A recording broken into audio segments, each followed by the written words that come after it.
வந்தாய தாயே வா மகனே என்றாயே தந்தாய நாவில் சரம் சரமாய் தமிழ் பாடல். உன்னை மறப்பேனா உன்னை பாடாதிருப்பேனா என்னை தான் எரித்தாலும் எரிகின்ற நெருப்பினிலே உன்னை தான் காணும் உலகம் தமிழ் தாயே. வள்ளுவன் வாக்கினிலே பிறந்து கம்பன் கைகளிலே தமிழ்ந்து கண்ணதாசனின் காதலியாய் விண்ணுக்குள் மலையாய் மண்ணுக்குள் நீராய் உனக்குள் நானாய் எனக்குள் நீயாய் நமக்குள் நாமா வீற்றிருக்க நமக்குள் முத்தாக பிறந்துட்டு சத்தாக விளைவிட்ட தமிழுக்கு என் கரம் சிரம் தாழ்ந்த வாழ்த்துக்களும் வணக்கங்களும். அடரா தமிழுக்கு வாழ்த்து சொன்ன கை தட்டின அந்த 13 பேருக்கு நன்றி. கையை தட்டாம உட்கார்ந்தவங்களுக்கு நன்றி. நல்ல கை தட்டி வைங்க, ஒன்றும் அஞ்சனையை வைக்க வேண்டாம். நல்ல ஒரு அற்புதமான நிகழ்வு. அதுலேயும் எனக்கு ரொம்ப மகிழ்ச்சியான விஷயம் என்ன அப்படின்னா, முத்தமிழ் அறிஞர் கலைஞர் அவர்கள் பிறந்த இந்த மண்ணில் இலக்கிய திருவிழா. ஏன் அப்படின்னா அதுலேயும் அதை நடத்துறது யாருன்னு கேட்டால் மாவட்ட நிர்வாகம் திருவாரூர் மற்றும் கல்வித்துறை பொது நூலக இயக்கம். புத்தகங்களை பற்றி காலையில் இனாகிரேஷன் நடக்கிறப்ப நிறைய பேர் சொன்னாங்க, தலைகுனிந்து படிக்கின்ற புத்தகங்கள் தான் நம்மை தலை நிமிர வாழச் செய்யும், மேலிருந்து கீழ் நோக்கி படிக்கின்ற புத்தகங்கள் தான் நம்மை கீழிருந்து மேலே உயரச் செய்யும். புத்தகம் நம்மை பார்த்து சொல்லுகிறது, என்னை தொட்டுப்பார் நான் வெறும் காகிதம், புரட்டி படித்துப்பார் உன்னை மாற்றும் மிகச்சிறந்த ஆயுதம் என்று புத்தகம் நம்மை பார்த்து சொல்லுதுன்னா, அப்பேற்பட்ட புத்தகம் சார்ந்த நல்ல அறிவு சார்ந்த ஒரு நிகழ்வில் நீங்கள் இந்த 2 நாள் வந்து கலந்துக்கிறது எனக்கு பெரும் மகிழ்ச்சி. அதிலேயும் குறிப்பாக கலைந்து செல்லும் தெருக்கூட்டமாக இல்லாமல் இருந்து கேட்கும் திருக்கூட்டமாக இருக்கிற உங்களுக்கு மீண்டும் நல்லதொரு நன்றியும் வாழ்த்தையும் சொல்லி, நல்ல ஒரு அற்புதமான நிகழ்வு. காலையில் நிறைய பேர் புத்தகங்களை பற்றி விஷயங்கள் சொன்னாங்க. நிஜமாகவே நீங்கள் வாழ்க்கையில் கட்டாயம் படிக்க வேண்டிய புத்தகமாக ஒரு புத்தகத்தை நினைவு கூர்ந்து இந்த தலைப்பிற்குள் செல்லலாம் என்று இருக்கிறேன். இட்லியாக இருங்கள். யாராவது கேள்விப்பட்டிருக்கீங்களா அந்த புத்தகத்தை? நம்ம சாப்பிட்றோம் இல்லையா இட்லி, இட்லியாக இருங்கள் அப்படின்னு ஒரு புத்தகம் இருக்குது. தயவு செஞ்சு அதை குறித்து வச்சுக்கோங்க.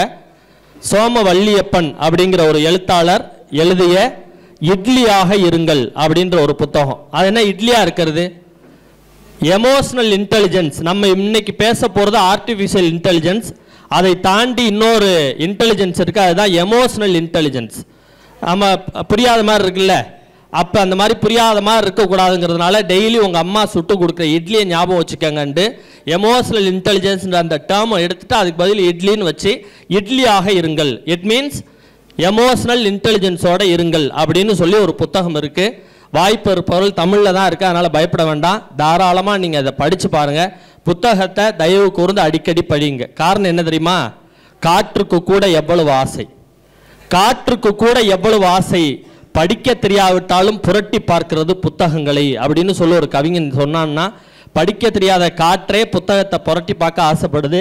கல்லூரி வரைக்கும் படிக்க தெரிஞ்ச நாம் தினந்தோறும் புத்தகங்களை வாசிக்க வேண்டும் என்ற நல்ல செய்தியை சொல்லி, ஆர்டிஃபிஷியல் இன்டெலிஜென்ஸ் அதுதான் நம்ம இன்னைக்கு என்ன சொல்கிறோம் தமிழில் ரொம்ப அழகா, செயற்கை நுண்ணறிவு தொழில்நுட்பம், ஆர்டிஃபிஷியல் இன்டெலிஜென்ஸ் நம்ம சொல்கிறோம்.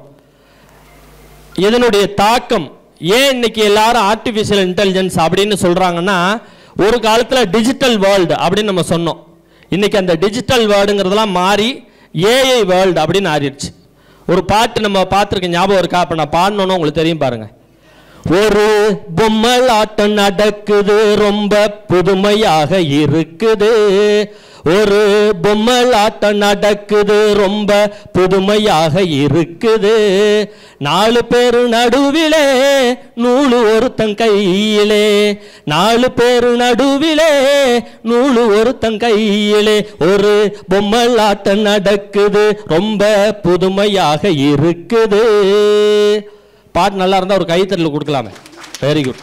இந்த என்ன எனக்கு தட்டுறீங்களோ இல்லையோ, நான் ஆள் இருந்தாலும் பேசுவேன், இல்லாட்டினாலும் பேசுவேன், நீங்கள் கேட்டாலும் பேசுவேன், கேட்காட்டெல்லாம் பேசுவேன், அப்படியே பேசி பேசி பழக்கப்பட்டால். ஆனால் இந்த பிள்ளைகள்லாம் பாவம் இன்னைக்கு மேடை ஏறி பெண்கள் பேசுவதே இல்லாத கூடாத ஒரு காலம் அப்படின்ற இருந்ததெல்லாம் மாற்றி இன்னைக்கு நாங்கள் வர்றோம் அப்படின்னு சொல்லி 6 பெண்கள் மேடை ஏறி வந்திருக்காங்க. அவங்களுக்கு நல்ல ஒரு கைத்தறல கொடுங்க. அதுதான் ஏஐ காலங்கிறது. அப்போ ஒரு பொம்மலாட்டம் நடக்குதுன்னு அன்னைக்கு பாடினாங்கல்ல, இன்னைக்கு காலம் மாறி போச்சு, காலம் மாறிடுச்சு, மனுஷன் மாறிட்டான், எல்லாமே மாறிடுச்சு. கோழியே எடுத்துக்கோங்க, ஒரு காலத்தில் எத்தனை மணிக்கு கூணுச்சு? விடிய காலம் 4 மணிக்கு கரெக்டாக கூணுச்சு. இன்னைக்கு எத்தனை மணிக்கு கூவுது? காலையில் 10 மணிக்கு கூவுது, மதியம் 1 மணிக்கு கூவுது, சாயங்காலம் 7 மணிக்கு கூவுது, கூவ வேண்டிய விடிய கால கோழி குப்புற அடிச்சு தூங்குது, நம்ம எந்திரிச்சு வேலையை கிளம்பி போயிட்டு இருக்கோம். அப்போ எல்லாமே மாறி போச்சு, உண்டா இல்லையா? அப்போ இந்த மாதிரி காலகட்டத்தில் இந்த பாட்டு வந்திருந்தா இதை அப்படியே ரீமிக்ஸ் பண்ணி எப்படி தெரியுமா கொடுத்துருப்பான்? ஒரு ஏஐ காலம் நடக்குது, ரொம்ப புதுமையாக இருக்குது, 4 பேரு நடுவிலே மொபைல் ஒருத்தன் கையிலே, 4 பேரு நடுவிலே போன் ஒருத்தன் கையிலே, ஒரு ஏஐ காலம் நடக்குது, ரொம்ப புதுமையாக இருக்குது அப்படின்னு தான் மாறி இருக்கும் காலம். ஏன் அப்படின்னா இன்னைக்கு எல்லாமே ஏஐ ஆயிப்போச்சு. உங்களுக்கு தெரியுமா என்னன்னு தெரியல, நமக்கு தெரிஞ்சோ தெரியாமலோ அன்றாடம் தினந்தோறும் வாழ்க்கையில் நம்ம ஏஐ பயன்படுத்திக்கிட்டு இருக்கோம். நம்ம கூகுள் டிரான்ஸ்லேட் நம்ம சொல்கிறோம் இல்லையா, கூகுள் டிரான்ஸ்லேட்டில் யூஸ் பண்ணுறோம். சில சமயம் எதாவது மெசேஜ் டைப் பண்ணலான்னு நீ போயிட்டு அந்த டெக்ஸ்ட் பாக்ஸில் கையை வச்சாலே அதுவே சஜஸ்ட் பண்ணுது என்னென்ன சொல்லணும் அப்படின்ட்டு, உண்டா இல்லையா? ஒரு ஃபோன் வருது, கட் பண்ணலான்ட்டு நீ மெசேஜாக கொடுத்துருவோன்னு கொடுத்தோம்னா ஒரு 4-5 ஆப்ஷன் காமிக்குது. I mean meeting, call me later, இல்லை I mean driving, I am busy right now அப்படின்னு சொல்லி நிறைய ஆப்ஷன்ஸ் கொடுக்குது.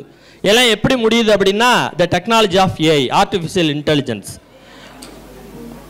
அப்படியே முன்னாடி வந்து உட்காருங்கம்மா. வெளியில இருந்து கேட்டிருக்காங்க,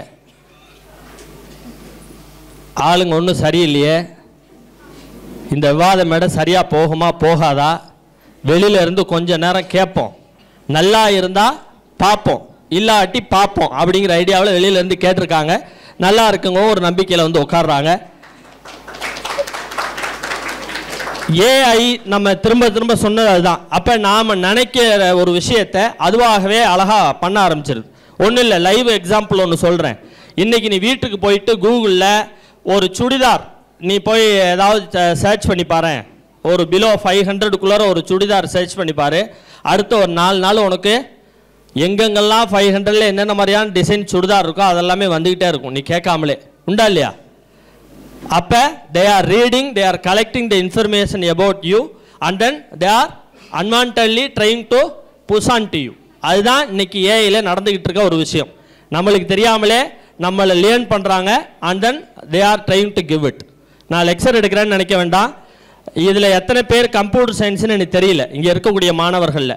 அவர்களுக்கு ஏஐ பற்றி மேபி கொஞ்சம் தெரிஞ்சிருக்கிறது வாய்ப்பு இருக்குது, பிற மாணவர்களுக்கு அது தெரியாதுங்கிற காரணத்தினால நான் சொல்கிறேன். ஏன் ஒரு காலத்தில் டிஜிட்டல் வேர்ல்டுன்னு சொன்னால் இன்றைக்கி ஏஐ வேர்ல்டுன்னு சொல்கிறோம் அப்படின்னா, ஆர்டிஃபிஷியல் இன்டெலிஜென்ஸோட ஃபண்டமெண்டல் பேசிக் என்ன அப்படின்னா, இயர்லியர் டேஸில் நான் ஒரு சின்ன உதாரணம் சொல்கிறேன். இப்போ ஒரு 10 ரூபா கொடுத்து வந்துட்டு ஒரு சாக்லேட் வாங்கிட்டு வான்னு சொல்கிறேன்னு வச்சுக்கேன், அந்த பாப்பாட்ட சொல்கிறேன், என்ன பண்ணுவாங்க? ஃபஸ்ட்டே இந்த வெயிலே அவன் சார் போவான், நீங்கள் போய் வாங்கிக்கங்க அப்படின்னு சொல்லுவாங்க. அப்படி இல்லை அப்படின்னா ஒரு காட்டேசிக்கு வாங்கிட்டு போவாங்க, பக்கத்தில் ஏதாவது கடை இருந்தால் பார்ப்பாங்க, ஒருவேளை பூட்டி இருந்ததுன்னு வச்சுக்க அதுக்கு பக்கத்தில் கடை பார்ப்பாங்க, அங்கேயும் இல்லாட்டி இங்கே கடை எல்லாம் பூட்டி இருக்குது சார் வந்து கொடுப்பாங்க. But machine never do it. காசு கொடுத்து ஒரு சாக்லேட் வாங்கிட்டு வான்னு சொன்னால் எந்த கடை என்னன்னு டீட்டெயில் சொல்லணும், அங்கே போய் பார்த்துட்டு கடை பூட்டி இருந்துச்சுன்னா அது அங்கேயே நின்றுக்கும், திரும்பி வந்து பூட்டி இருக்குங்கிற இன்ஃபர்மேஷன் நம்மள்கிட்ட சொல்லாது. இந்த பாப்பாட்டு நான் சொல்லவே இல்லை, பூட்டி இருந்தால் ரிட்டன் வந்து என்கிட்ட காசை கொடுன்னு. ஆனால் அஸ் எ ஹியூமன் பீயாக அவங்க திங்க் பண்ணுறாங்க, இது மிஷின் பண்ணாது. அப்போ என்ன பண்ணாங்க ரிசர்ச்சில், மிஷினு நம்ம கொடுக்குற கமெண்டை மட்டும் செய்யுது, ஆஸ் எ ஹியூமன் பீ மாதிரி அதுவாக சிந்தித்து செயல்பட்டால் எப்படி இருக்குன்ற ஒரு யோசனைக்கு வந்தது பேர் தான் நம்ம இந்த இன்டெலிஜென்ஸ் அப்படிங்கிற கான்செப்ட். இப்போ நாலேஜுக்குமே இன்டெலிஜென்ஸுக்குமே நிறைய வித்தியாசங்க இருக்குது. நீ இந்த கதையை நிறைய கேட்டிருப்பேன். ஒரு தடவை ஐன்ஸ்டீன் வந்து டிரைவரோடு சேர்ந்து நிறைய மேடைகளுக்கு போகிறாரு, பேசுகிறாரு. அவர் பேசினதை அவர் டிரைவர் கேட்டுகிட்டே இருக்கார். அந்த கதையை கேட்டிருப்பீங்க இல்லையா? அவர் நிறைய கேட்டு கேட்டு பழக்கப்பட்டவர். ஒரு தடவை காரில் போகிறப்ப ஐன்ஸ்டீனோட டிரைவர் சொல்கிறார், நீங்கள் பேசுகிறது எல்லாமே எனக்கு மனப்பாயம் இருந்துச்சு சார், நீங்கள் பேசவே வேண்டாம் நானே பேசிடுவோம் அப்படிங்கிறார்.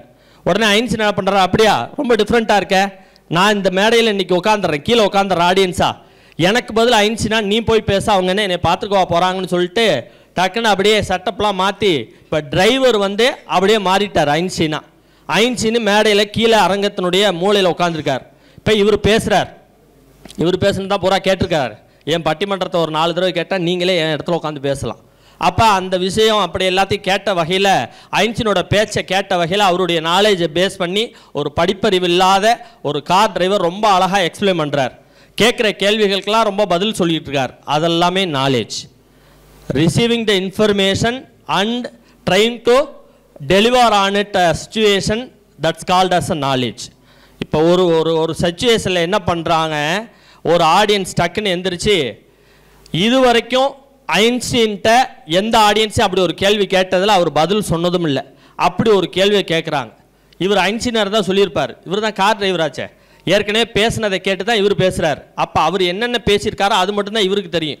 டப்புன்னு எந்திரிச்சு இது வரைக்கும் ஐன்ஸ்டீன்ட்ட கேட்காத ஒரு கேள்வியை கேட்ட உடனே டிரைவர் தடுமாறல, சிரிச்சுக்கிட்டே சொன்னாராம், வாட் அ சிம்பிள் கொஸ்டின், இதுக்கெல்லாம் ஐன்ஸ்டீனா பதில் சொல்லணும், என் கார் டிரைவரே பதில் சொல்லுவாப்ல, நீ எந்திரிச்சு சொல்லியா அப்படின்னு சொல்லி ஐன்ஸ்டீன் எழுப்பி விட்டார். நல்லா கருத்தியத்தில் ஒன்றும் அஞ்சனே வேண்டாம். This is called an intelligence. அந்த சுச்சுவேஷனை அவர் இது வரைக்கும் ஃபேஸ் பண்ணதே இல்லை. ஆனால் அந்த இடத்துல ஹி இஸ் திங்கிங் ஸ்மார்ட்லி, இன்டெலிஜென்ஸை யூஸ் பண்ணுறாங்க. இப்போ இந்த மிஷின் லேர்னிங்னு ஒன்று இருக்குது, டீப் லேர்னிங்னு ஒன்று இருக்குது. இங்கே இருக்கிற கம்ப்யூட்டர் சயின்ஸ் டீச்சர்ஸ்க்கு தெரியும் மிஷின் லேர்னிங் அண்ட் டீப் லேர்னிங்னு இருக்குது. இதை சொல்லிவிட்டு இவங்களை களம் இறக்குறேன். மிஷின் லேர்னிங் அப்படின்னா என்னென்னா சாம்பிள் டேட்டா நிறைய இருக்கும். ஃபார் எக்ஸாம்பிள் ஒரு மனுஷன் சோகமாக இருந்தால் என்னென்ன வேலையெல்லாம் பண்ணுவான் அப்படிங்கிறது லைவ் எக்ஸாம்பிள்ஸில் இருக்கிறது. நம்ம என்ன பண்ணுவோம், சோக பாட்டு கேட்போம். இல்லை சில பேர் சோகமாக இருந்தால் நிறைய திம்பான், பார்த்துருக்கீங்களா? சோகமாக இருக்கா சாப்பிடுவேன், அவன் சந்தோஷமாக இருந்தாலும் சாப்பிடுவான், சோகமாக இருந்தாலும் சாப்பிடுவான், எதுவாக இருந்தாலும் சாப்பிடுவான். லவ் ஃபெயிலியர்னா கூட சாப்பிட்டுட்டு தான் மறுவேலையை போய் அழுவான். அந்த அளவுக்கு ஒவ்வொருத்தருக்கும் ஒரு ஹேபிட் இருக்கும். அப்போ சேடாக இருந்தால் ஒரு ஹியூமன் பீ என்னென்ன பண்ணுறாங்களோ அதெல்லாம் சாம்பிளிங் டேட்டா. சந்தோஷமாக இருந்தால் எப்படி இருப்பானோ அதெல்லாம் சாம்பிளிங் டேட்டா. கோவமாக இருக்கப்போ என்னென்ன ஆக்டிவிட்டி இருக்குமோ அதெல்லாமே சாம்பிளிங் டேட்டா. இதெல்லாம் ஆல்மோஸ்ட் எல்லா ஹியூமனுக்கும் காமனாக இருக்கும். சந்தோஷமாக இருக்கப்போ யாராவது அழுவானா, சோகமாக இருப்ப எல்லாம் அழுவாங்கிறது காமன் ஸ்கெனாரியோ. அப்போ இது எல்லாமே என்ன பண்ணுது, இந்த மிஷினில் என்ன பண்ணுவாங்க, சாம்பிளிங் டேட்டாவாக கொடுப்பாங்க. எப்படி ஹியூமன் ஒரு விஷயத்தை பேசிக்காக கற்றுக்கிறானோ, சின்ன பிள்ளையில் நெருப்பை தொட்டால் சுடு நமக்கு தெரியுமா, ஒரு தடவை தொட்ட உடனே சுடுது, அடுத்த தடவை we learned from that, அதை கற்றுக்கிட்டு அடுத்த தடவை நம்ம தொட்டா சுடுங்கிறத நம்ம கற்றுக்குறோம். இதே போல் மிஷினுக்கு சாம்பிளிங் டேட்டா கொடுக்க கொடுக்க ஆஸ் எ ஹியூமன் மைண்ட் இது லேர்ன் பண்ணும்.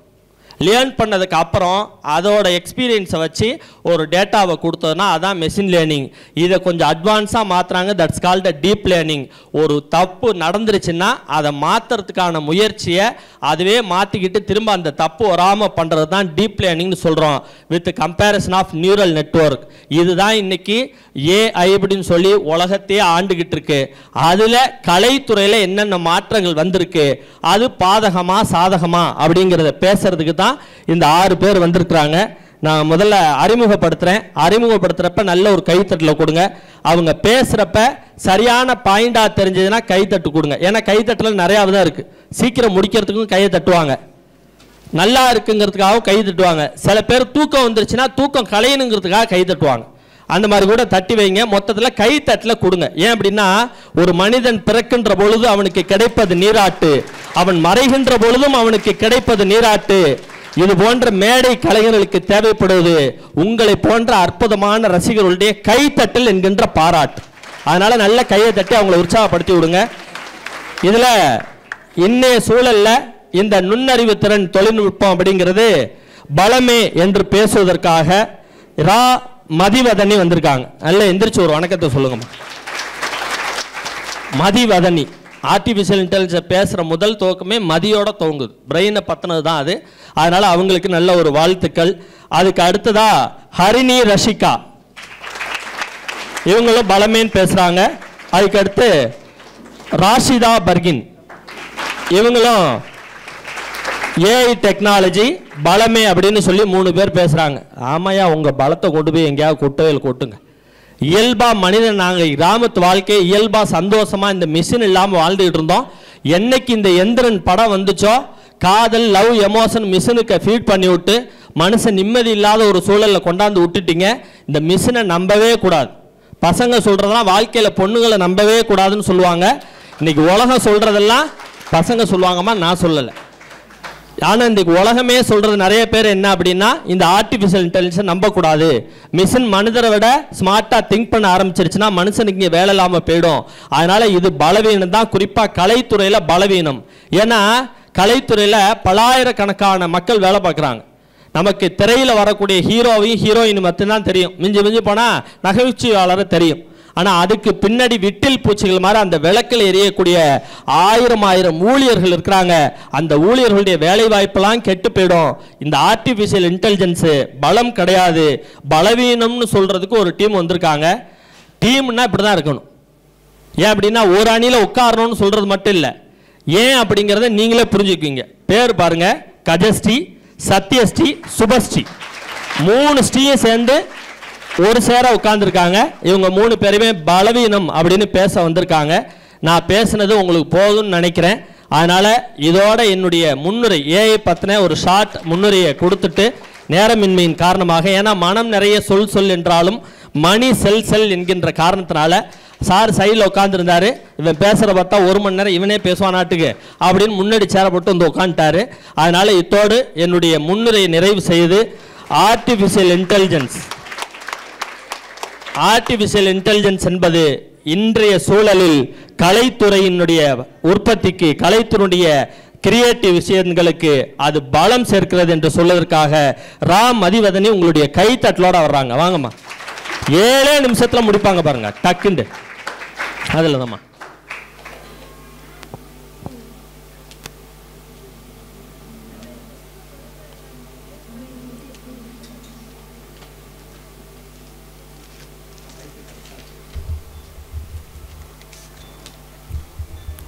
திங்களோடு பிறந்தவளும் தென்றலோடு நடந்தவளும் தென்பொதிகை விட்டெழுந்த சந்தனத்தில் தொய்தவளும் எந்தையும் தாயும் மகிழ்ந்து குழாவி சிந்தை இடத்திருந்த சிறந்தவளும் என் நாவசைக்கும் நற்றமிழ் நங்காய் வாழி, முத்தமிழ் நங்காய் வாழி.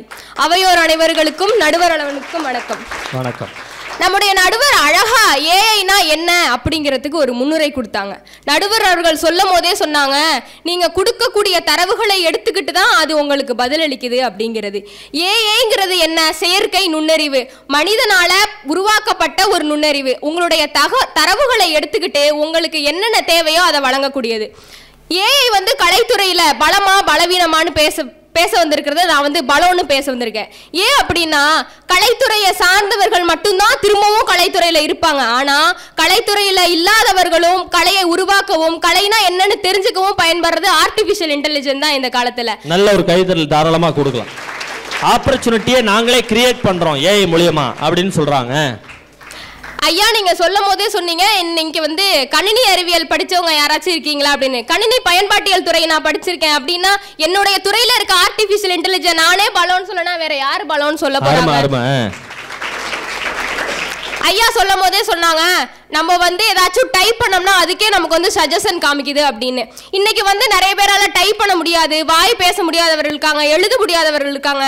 இப்படி இருக்கிறவர்கள் எல்லாருக்குமே கலைத்துறையில பயன்படுறதுக்கும் இப்போ வாய் பேச முடியாதவர்கள் இருக்காங்க, அவங்களுடைய சைகை மொழி இல்லைன்னா அவர்களுடைய உதட அசைவு மூலியமா கூட அவங்க என்ன நடக்கிறாங்க, என்ன செய்ய போறாங்க அப்படிங்கிறத சொல்றதுக்கும் ஒரு ஆர்டிபிஷியல் இன்டெலிஜென்ஸ் இருக்கு. அது மூலியமாவும் இன்னைக்கு கலை வளர்ந்து கொண்டிருக்கிறது. எல்லாரும் சொல்றது என்ன? ஆர்டிபிஷியல் இன்டெலிஜென்ஸ் உலகத்தை அழிக்க போகுது, ஆர்டிபிஷியல் இன்டெலிஜென்ஸ் வந்துருச்சுன்னா மனிதர்களுக்கு வேலை கிடையாது, கலைக்கு உணர்ச்சி இருக்காது அப்படின்னு சொல்றாங்க. இப்போ ஒரு புகைப்படம் எடுக்கிறாங்க, அந்த புகைப்பட கருவிக்கு உணர்வு இருக்கா? இல்ல. ஆனா அந்த புகைப்படத்துல எவ்வளவு உணர்ச்சிகள் இருக்கிறது. அது போலதான் ஆர்டிபிஷியல் இன்டெலிஜென்ட்டும், அதுக்கு உணர்ச்சி கிடையாது, அது கொடுக்கிற கலைக்கு கண்டிப்பா உணர்ச்சி இருக்கு. நம்ம எல்லாம் என்ன நினைக்கிறோம்? ஆர்டிபிஷியல் இன்டெலிஜென்ஸ் உருவாக்குறதுக்கு ஆத்மா இருக்குமா அப்படின்னு நினைக்கிறோம். ஆத்மா அப்படிங்கிறது பாக்குறவங்களோட பார்வையில தான் இருக்கு, அந்த கலையில கிடையாது. ஆர்டிபிஷியல் இன்டெலிஜென்ஸ் இந்த காலத்துல வந்துட்டா எல்லாரும் என்ன தெரியுமா சொல்றாங்க?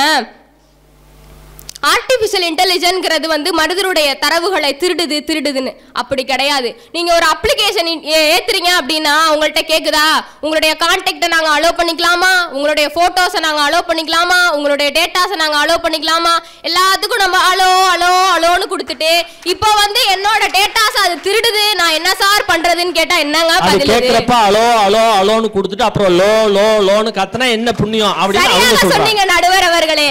அப்படிதான் இப்ப சொல்லிட்டு இந்த பலவீனம்னு சொல்ல தாண்டி இன்னொரு விஷயம் சொன்னாங்க பாத்தீங்களா? திருடுது மனுஷன் திருடுறதே மிஷின் திருடுது. நம்மால் பண்ற வேலை என்ன வேலை பண்றான் இதை மட்டும் சொல்லிக்கிறோமா? அன்னைக்கு அப்படித்தான் நடு ராத்திரி 12 மணிக்கு திருடன் ஒரு வீட்டில் ஏறி குதிச்சிருக்கான். குதிச்சு எல்லாத்தையும் கட்டி போட்டுட்டு நகை நட்டெல்லாம் எடுத்துட்டு கிளம்பியிருக்கான். அந்த அம்மா சொல்லியிருக்கு, திருட சார் இப்போ திருடன நகையெல்லாம் வச்சுட்டு போங்கன்னு வச்சுட்டா போறீங்க? போறதான் போறீங்க, 8th வீடு தான் என் நாத்தனா வீடு, அங்க ஒரு பார்வை பார்த்துட்டு போங்க அப்படின்னு திருடன்ட்டு சொல்லியிருக்கு இந்த அம்மா. அதுக்கு திருட சொல்லியிருக்கான், ஃபர்ஸ்ட் நான் உன் நாத்தனா வீட்டுக்கு தாம்மா போனேன், அந்த அம்மா சொல்லி தான் ஓ வீட்டுக்கே வந்திருக்கான்ற திருடன். அப்ப ஆண்களை மனித குலமே இந்த திருட்டு வேலையில ஈடுபடுறப்ப மிஷின் உங்கள்கிட்ட எடுத்துக்கிட்டுமான்னு கேட்டு அதை அலோவ் பண்ணதுக்கு அப்புறமும் திருடுதுன்னு ஏன் குற்றச்சாட்டு வைக்கிறீங்கன்னு நான் சொல்லலாமா? அவங்க சொல்றாங்க. அடுத்ததா ஐயா நீங்க சொன்னீங்க மனசு திருடுதுன்னு. இங்க இருக்கிற வாலிபர்கள் வந்து ஏஐயோட மனசையை திருடுறதுக்கு முயற்சி பண்றாங்க ஐயா. ஏஐ இருக்குதுன்னு வச்சுக்கீங்களேன், நான் உன்னை காதலிக்கிறேன், நீ என்னை காதலிக்கிறாயா அப்படின்னு ஏஐ கிட்ட கேக்குறாங்க ஐயா. ஆனாலும் எங்க ஏஐ எவ்வளவு தெளிவுங்கிறத நீங்க புரிஞ்சுக்கணும். காதலிப்பதில் நம்ம இருவருக்கும் உடன்பாடு இருக்க வேண்டும், உன்னை காதலிப்பதில் எனக்கு உடன்பாடு இல்லை என சொல்கிறது ஐயா. ஏஐ காதலி சந்திரிகாட்ட மெசேஜ் அனுப்புறதை விட சாட் ஜிபிட்ட மெசேஜ் பண்றதானே அதிகமா இருக்கு அப்படின்னு சொல்றாங்க. அப்பயும் எங்க ஏஐ அந்த நுண்ணறிவை பயன்படுத்திட்டு விலகிறதுங்கிறத நான் சொல்ல வரேன். அதானா வாஸ்தவமா? பெண்கள் நியூஸ் வாசிக்கிறாங்க, பையன் ஒரு பையலும் பார்க்க மாட்டாங்கறான். இந்த ஏஐ மாதிரி ஒரு லேடிஸ் டிசைன் பண்ணி அது நியூஸ் வாக்கிது, சேனலை மாத்தவே மாட்டேங்கிறான், நம்ம ஆள் பார்த்துக்கிட்டே இருக்கிறான். இன்றைய சூழ்நிலையில ஏஐ இல்லாத துறையே கிடையாது. இன்றைக்கு வந்து புற்றுநோயை கண்டுபிடிக்கிறது எவ்வளவு, புற்றுநோய் செல்களை கண்டுபிடிக்கிறது எவ்வளவு கடினமான செயலா இருக்கு. ஆனா இந்த ஏஐ பயன்படுத்தி நிறைய பேர், நிறைய அறிவாளிகள், அறிஞர்கள் வந்து ஏஐ மூலமா பயன்படுத்தி நிறைய நோய்களை கண்டறிகிறது, மருத்துவ படங்களை பகுப்பாய்வு செய்யறதெல்லாம் பயன்படுத்திட்டு இருக்காங்க. அது மட்டும் இல்லாம நான் ஒரு கணினி அறிவியல் துறையை சேர்ந்ததுனா டிசிஎஸ், விப்ரோ, இன்ஃபோசிஸ் அந்த மாதிரி கம்பெனிகளிலும் ஏஐ ஆர்டிஃபிஷியல் இன்டெலிஜென்ஸ் பயன்படுத்தி நிறைய ஆராய்ச்சிகளை நிகழ்த்திட்டு இருக்காங்க. இன்றைக்கு வந்து நமக்கு இலக்கிய திருவிழாவை ஏற்படுத்தி கொடுத்த தமிழக அரசு தன்னுடைய தமிழகத்தை சேர்ந்த மாணவர்கள் ஏஐ கற்பிச்சுக்கணும், அவங்களுக்கும் இந்த மாதிரியான அறிவு இருக்கணும்னு சொல்லி செயற்கை நுண்ணறிவு இயக்கம்னு ஒண்ணு உருவாக்கி இருக்காங்கயா. அப்படின்னா நம்மளுடைய மாணவர்கள் அது சார்ந்த அறிவுகளை தெரிஞ்சுக்கணும்னு எவ்வளவு ஆசைப்படுறாங்கிறத புரிஞ்சுக்கணும். அருமை அருமை. ஆகவே ஆர்டிஃபிஷியல் இன்டெலிஜென்ஸ் கலைக்கு பலம் என்ற ஆர்டிஃபிஷியல் இன்டெலிஜென்ஸ் கலைக்கு எப்பொழுதும் பலமாகவே இருக்கும் என கூறி வாய்ப்பளித்தமைக்கு நன்றி கூறி விடைபெறுகிறேன். நன்றி. அருமை அருமை. நல்ல ஒரு அரங்கு நிறைந்த கைதட்ட கொடுங்க. ஆர்டிஃபிஷியல் இன்டெலிஜென்ஸ் கலைத்துறைக்கு பலமா என்னங்கிறது எல்லாரும் பேசினதுக்கு அப்புறம் தான் தெரியும். ஆனா உன்னுடைய பேச்சு ஓ அணிக்கு மிகப்பெரிய பலம் அப்படிங்கிறதுல எந்த மாற்று கருத்தும் கிடையாது. நல்ல ஒரு கையை தட்டி உற்சாகப்படுத்துங்க. நான் இந்த அணியில் பேசுகிற ஆளாக இருந்தால் நேரம் இங்கே உட்காந்துருக்கவே மாட்டேன். ஆனால் உங்களுக்குலாம் ஒரு தைரியம் தான், நம்மளுக்கு எழுதுனதை பேசாமல் போகிறது இல்லைன்ட்டு உட்காந்துருக்குறாங்க. அந்த வகையில் ஆர்டிஃபிஷியல் இன்டெலிஜென்ஸ் பலம் அல்ல, மதிவதனி வந்து பொய்யா சொல்லிட்டு போயிருக்கிறாங்க, அது பலவீனம் தான் சொல்வதற்காக கஜஸ்ரீ அவர்கள் வர்றாங்க. ஒரு பாட்டு பாடுவாங்கல்ல, கஜா வர்றாண்டா கஜா வர்றாண்டா, அது போல கஜஸ்ரீ வர்றாங்க கஜஸ்ரீ வர்றாங்கன்னு பாட வேண்டியதுதான். வாங்க. அனைவருக்கும் வணக்கம். மதிவதனி வந்து ரொம்ப அழகா பேசியிருந்தாங்க நடுவரையா, அதுல எனக்கு வாழ்த்துக்கள் தான். ஆனா அதுல நிறைய குறைகள் இருந்ததா நான் சொல்ல வருவேன். என்னென்ன குறைகள் அப்படின்னா, அவங்க ஃபர்ஸ்ட் எடுத்தோடனே சொன்னாங்க நம்ம என்ன கேள்வி கேட்கிறோமோ அதுக்கு தான் அது பதில் சொல்லுது அப்படின்னு. அப்படி பார்த்தா நம்ம கேள்வி கேட்குற இடத்துல நம்ம எப்பவும் நம்ம இருப்போம், பதில் சொல்கிற இடத்துல ஆசிரியர் தானே வச்சுருந்தோம். இப்போ என்ன புதுசாக ஏஐ அப்படின்னு நான் கேட்குறேன். ஆசிரியருக்குரிய ஆற்றலும் அறிவும் அந்த ஏஐட்ட இல்லையோ அப்படின்னு நான் சொல்கிறேன். ஏன் அப்படின்னா ஆசிரியர்கிட்ட நிறைய அனுபவம் இருக்குது அப்படிங்கிற அந்த மாதிரி உணர்ச்சி வந்து ஏஐட்ட இல்லை அப்படின்னு நான் சொல்கிறேன். அது மட்டும் இல்லை, அவங்க சொன்னாங்க இப்போ வந்து ஏஐ வந்து நிறையா ரிசர்ச் பண்ணிட்டு இருக்க, கிரியேட்டிவ் நிறைய இன்னோவேஷன்ஸ்லாம் அதுக்கிட்ட இருக்குது. இப்போ நிறையா அக்ரி கொடுத்துருக்காங்க கவர்மெண்ட்டும், அதில் நிறையா சர்ச் பண்ணிட்டு இருக்காங்க அப்படின்னு சொன்னாங்க. அது அந்த ரிசர்ச்சோட நிப்பாட்டினா எந்த பிரச்சனையும் இல்லை. அதுவும் மருத்துவ துறையில் மருத்துவருக்கு எதிராக வந்து நின்றுச்சு அப்படின்னா அது வந்து மருத்துவத்துறையில் பெரிய பாதிப்பாக இருக்கும்னு நான் சொல்கிறேன். ஏன் அப்படின்னா இப்போ நிறைய பேர் சொல்கிறோம் நீட்லே வந்து இப்போ நம்ம சைடில் நிறைய பாதிப்பு இருக்குது. அதாவது நீட்டுக்கு இதுக்கு என்ன சம்மந்தம்னு ஃபஸ்ட்டு சொல்லலாம். ஏன்னா நீட் எழுதி தான் டாக்டருக்குள்ளே வர முடியும், டாக்டர் ஆக முடியும் அப்படிங்கிற ஒரு கேள்வி இருக்கும்போது இப்போ டாக்டருக்கே இப்போ ஏஎல்லாம் பார்த்துக்கோ அப்படின்னா இப்போ டாக்டரோட வேலையெல்லாம் என்ன ஆகுறது அப்படிங்கிற கேள்வியை நான் வைக்கிறேன். கண்டிப்பாக கண்டிப்பாக. மற்றபடி என்ன சொல்லலாம், இப்போ இதனால வந்து தனிமைப்பட்டவர் இப்போ சொன்னாங்க காதல் வந்து அது சொல்லிடுது எங்களுக்கு வந்து அதாவது இரண்டு பேரும் சம்மந்தப்பட்ட விஷயமா காதல் இருக்கணும், அந்த காதல் வந்து எனக்கு உடன்பாடு இல்லை அதனால அப்படின்னு. அதுக்கப்புறம் நிறுத்திடுறோமா என்ன, சரி எனக்கு ஆள் இல்லை அப்படின்னா நான் அதில் பேசுகிறேன் அப்படின்னு சொல்லிட்டு நிறைய பேர் பேசிட்டு தானே இருக்காங்க. நான் அதுலேருந்து என்ன சொல்ல வரேன்னா, அதாவது அது வந்து சாதாரண ஒரு மிஷின் அந்த மாதிரி தான் இருக்குது, அதுக்கு உணர்ச்சிகள் கிடையாது. அதாவது நிறைய உறவுகளை நிறைய இதெல்லாம் அது வந்து பாதிக்கிறதா நான் பார்க்குறேன். சுருக்கமாக அவங்க என்ன சொல்கிறாங்கன்னா, காலைல எந்திரிச்ச உடனே பல்ல தேய்க்கிறான் இல்லை செல்ல தேய்க்கிறான், ஏகிட்டே பேசிக்கிட்டு இருக்கான் அப்படின்னு சொல்றாங்க. கரெக்ட்? ஆமா, மத்தவங்கள்ட்ட பேசுறத குறைச்சிட்டு நம்ம அதுல பேசிட்டு இருக்கோமோ அப்படின்னு சொல்றேன். மத்தவங்கள்ட்ட பேசுறதுனால நமக்கு வந்து என்ன, நமக்கு வந்து மத்தவங்கள்ட்ட பேசுறதுனால நமக்கு பேச்சாற்ற இந்த மாதிரி இதுட்டாங்கன்னா இது நம்மளோட தானையே அப்படிங்கிற தைரியமும் குறையுது. இப்போ வந்துட்டு போன்லாம் வந்துட்டு யாருனாலும் அங்க உட்காந்து பார்க்கலாம், இங்க வந்து பேசணும் அப்படிங்கறதே ஒரு தைரியமா நான் பாக்குறேன். இது வந்து ஏகிட்ட பேசும்போது நார்மலா நான் இதான கேட்டுக்கிறேன்னு சொல்றோம். இப்போ எனக்கு ஒரு கேள்வி கேட்கணும் அப்படின்னா, இப்போ ஐயா சொன்னாங்க அப்படின்னா, இப்போ எனக்கு வந்து கேள்வி கேட்கணும் அப்படின்னு யாராவது அங்கேருந்து எழுந்திரிச்சு கேட்கணும்னா கொஞ்சம் பயம் பதட்டம் இருக்கும். இதே போன்னா நான் எந்த டவுட்னாலும் ஈஸியா கேட்டுக்கிறேன் அப்படின்னு ஈஸியா அதுல கேட்டுட்டு தைரியத்தை குறைச்சிக்கிறோமோ அப்படின்னு நான் சொல்றேன். Very good. உணர்வுகள் இருக்காது. கேட்கிற கேள்வியா இருந்தாலும் அம்மா பசிக்குதுமா சோறு போடுமான்னு அம்மாட்ட கேட்குற மாதிரி மிஷின்கிட்ட கேட்டோம்னா அந்த ஃபீல் கிடைக்குமா? அப்போ உணர்வுகள் கடந்து போய் தான் ஒரு கேள்வியை கேட்க முடியுது மிஷினோட. There is no interaction with the feeling அப்படின்னு சொல்றாங்க. Very good. ஏகிட்ட கேட்குறா ஒரு ஒரு நடந்த விஷயத்த சொல்கிறேன். ஒரு இப்போ சமீபத்தில் கூட இது வந்து சும்மா பேசப்பட்டு இருக்கு. என்னன்னா, ஒரு சின்ன பையன் கேம் விளாண்டுட்டு இருக்கும்போது அவங்க அம்மா அப்பா வந்து டிஸ்டர்ப் பண்ணிட்டே இருக்காங்க. நீ இது பாடி அப்படின்ற மாதிரி டிஸ்டர்ப் பண்ணும்போது அது உடனே அந்த சின்ன பையன் கேட்குறான் ஏகிட்ட, இந்த மாதிரி my parents more disturb to me அப்படின்னு கேட்குறான். அதுக்கு வந்து அந்த ஏஐ சொன்ன ரிப்ளை என்ன அப்படின்னா, அந்த அதாவது உங்கள் பேரண்ட்ஸை கொண்டுருங்க, ரொம்ப டார்ச்சர் பண்ணிட்டே இருந்தால் கொண்டுருமா அப்படிங்கிற மாதிரி அது சொல்லுது. அதுக்கு வந்து ஏஐயால் இழப்பீடு கொடுக்க முடியுமா? இப்போ வந்துட்டு அது சொல்கிறதெல்லாம் செஞ்சோம் அப்படின்னா அதில் பாதிப்பு தானே அப்படின்னு நான் கேட்குறேன். Very good, very good. அதாவது தெரிஞ்சவங்களுக்கு ஓகே, இப்போ சொல்கிறாங்க நாங்கள் எல்லாத்துக்கும் அலோ கொடுக்குறோம் அப்படின்னு. இப்போ நம்ம வந்து ஏஐ யூஸ் பண்ணுறதுக்கு முன்னாடி எல்லாருமே நிதானமாக சரி நமக்கு இப்போ வந்து நம்ம அது கேட்குறதெல்லாம் படித்து பார்த்துட்டு அது பண்ணுறவங்க இருக்கோமா? நிறைய பேர் வந்து அதுக்குள்ளே போனால் போதும், அது உள்ளே போய் நம்ம கேட்கணும் அப்படிங்கிறதுக்காக நிறைய பேர் அலோ கொடுக்கறது இல்லையா? அதுலேருந்து அது நம்மளோட டேட்டாஸை வந்து தெஃப்ட் பண்ணலாமா? அது வந்து ஒரு சரியான இதாக இருக்குமா அப்படிங்கிறது என் கேள்வி. இப்போ நான் வந்து அலோ கொடுக்குறோம் அதனால தான் அது எடுத்து திருடிடுச்சுன்னு சொல்றீங்க. நம்ம அதை நம்பி ஒன்று கொடுத்துருக்கோம், அதை வந்து அதாவது அது ஸ்ப்ரெட் பண்றது வந்து நியாயமா? ஆஹா, அதை நம்பி நல்ல ஒரு கைத்தட்டல தாராளமாக கொடுக்கலாம். Very good. இதே நம்ம இப்போ ஒரு பக்கத்தில் ஒரு என் ஃப்ரெண்டுகிட்டயோ இல்லை ஏதோ சம் ரிலேஷன்ஷிப்பில் நான் ஒரு விஷயத்த சொல்கிறேன் அப்படின்னா அது வந்துட்டு என்ன ஏதாவது நீங்கள் இதை சொல்லக்கூடாதுன்னு சொல்லியிருக்கேன், ஆனால் அது சொல்லிடுச்சு அப்படின்னா நான் கேள்வி கேட்கலாம், அதுக்கு உணர்ச்சி உண்டு, ஏதாவது பண்ணலாம். இதே ஏஐட்ட வந்துட்டு நான் எல்லாத்துக்கும் அலோ கொடுத்துட்டேன் அப்படிங்கிறதுனால அது வந்து வெளில பண்ணிட்டு அதுதான் நம்ம கேள்வி கேட்க முடியாது. கேட்டால் நீ தான் அலோ கொடுத்தா அதை முடிஞ்சிச்சு அவ்வளோதான். அதனால அதில் பிரச்சனை வரலாம் அப்படிங்கிற பிரைவசி அதில் இல்லையோ அப்படின்னு நான் நினைக்கிறேன். நிறைவா அதனால வந்து ஏஐ வந்து பலவீனம் அப்படின்னு நான் சொல்கிறேன். நல்ல ஒரு கைத்தட்டல கொடுங்க, அரங்கு நிறைந்த கைத்தட்டல கொடுங்க.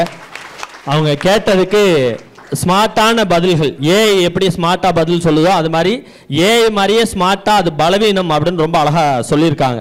காரணம் எப்படின்னா அந்த ஃபீலிங் இருக்காது, உணர்வுபூர்வமாக ஒரு விஷயத்தை அதால் சொல்ல முடியாது, பதில் சொல்ல முடியாது. அலோ கொடுக்குறோங்கிற ஒரே காரணத்தினால டேட்டாவை திருடுறது எந்த விதத்தில் நியாயம்?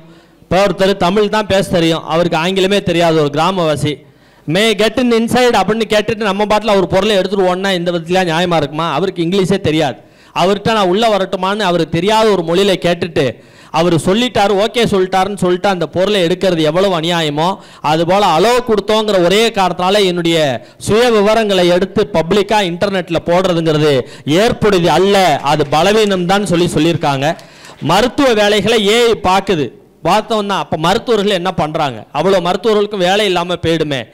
மனிதர்களை நம்பியே நம்ம போய் படுக்க முடியல, டாக்டர் நம்பியே போய் பெட்டில் படுக்க முடியாத ஒரு காலகட்டமாக இருக்கே.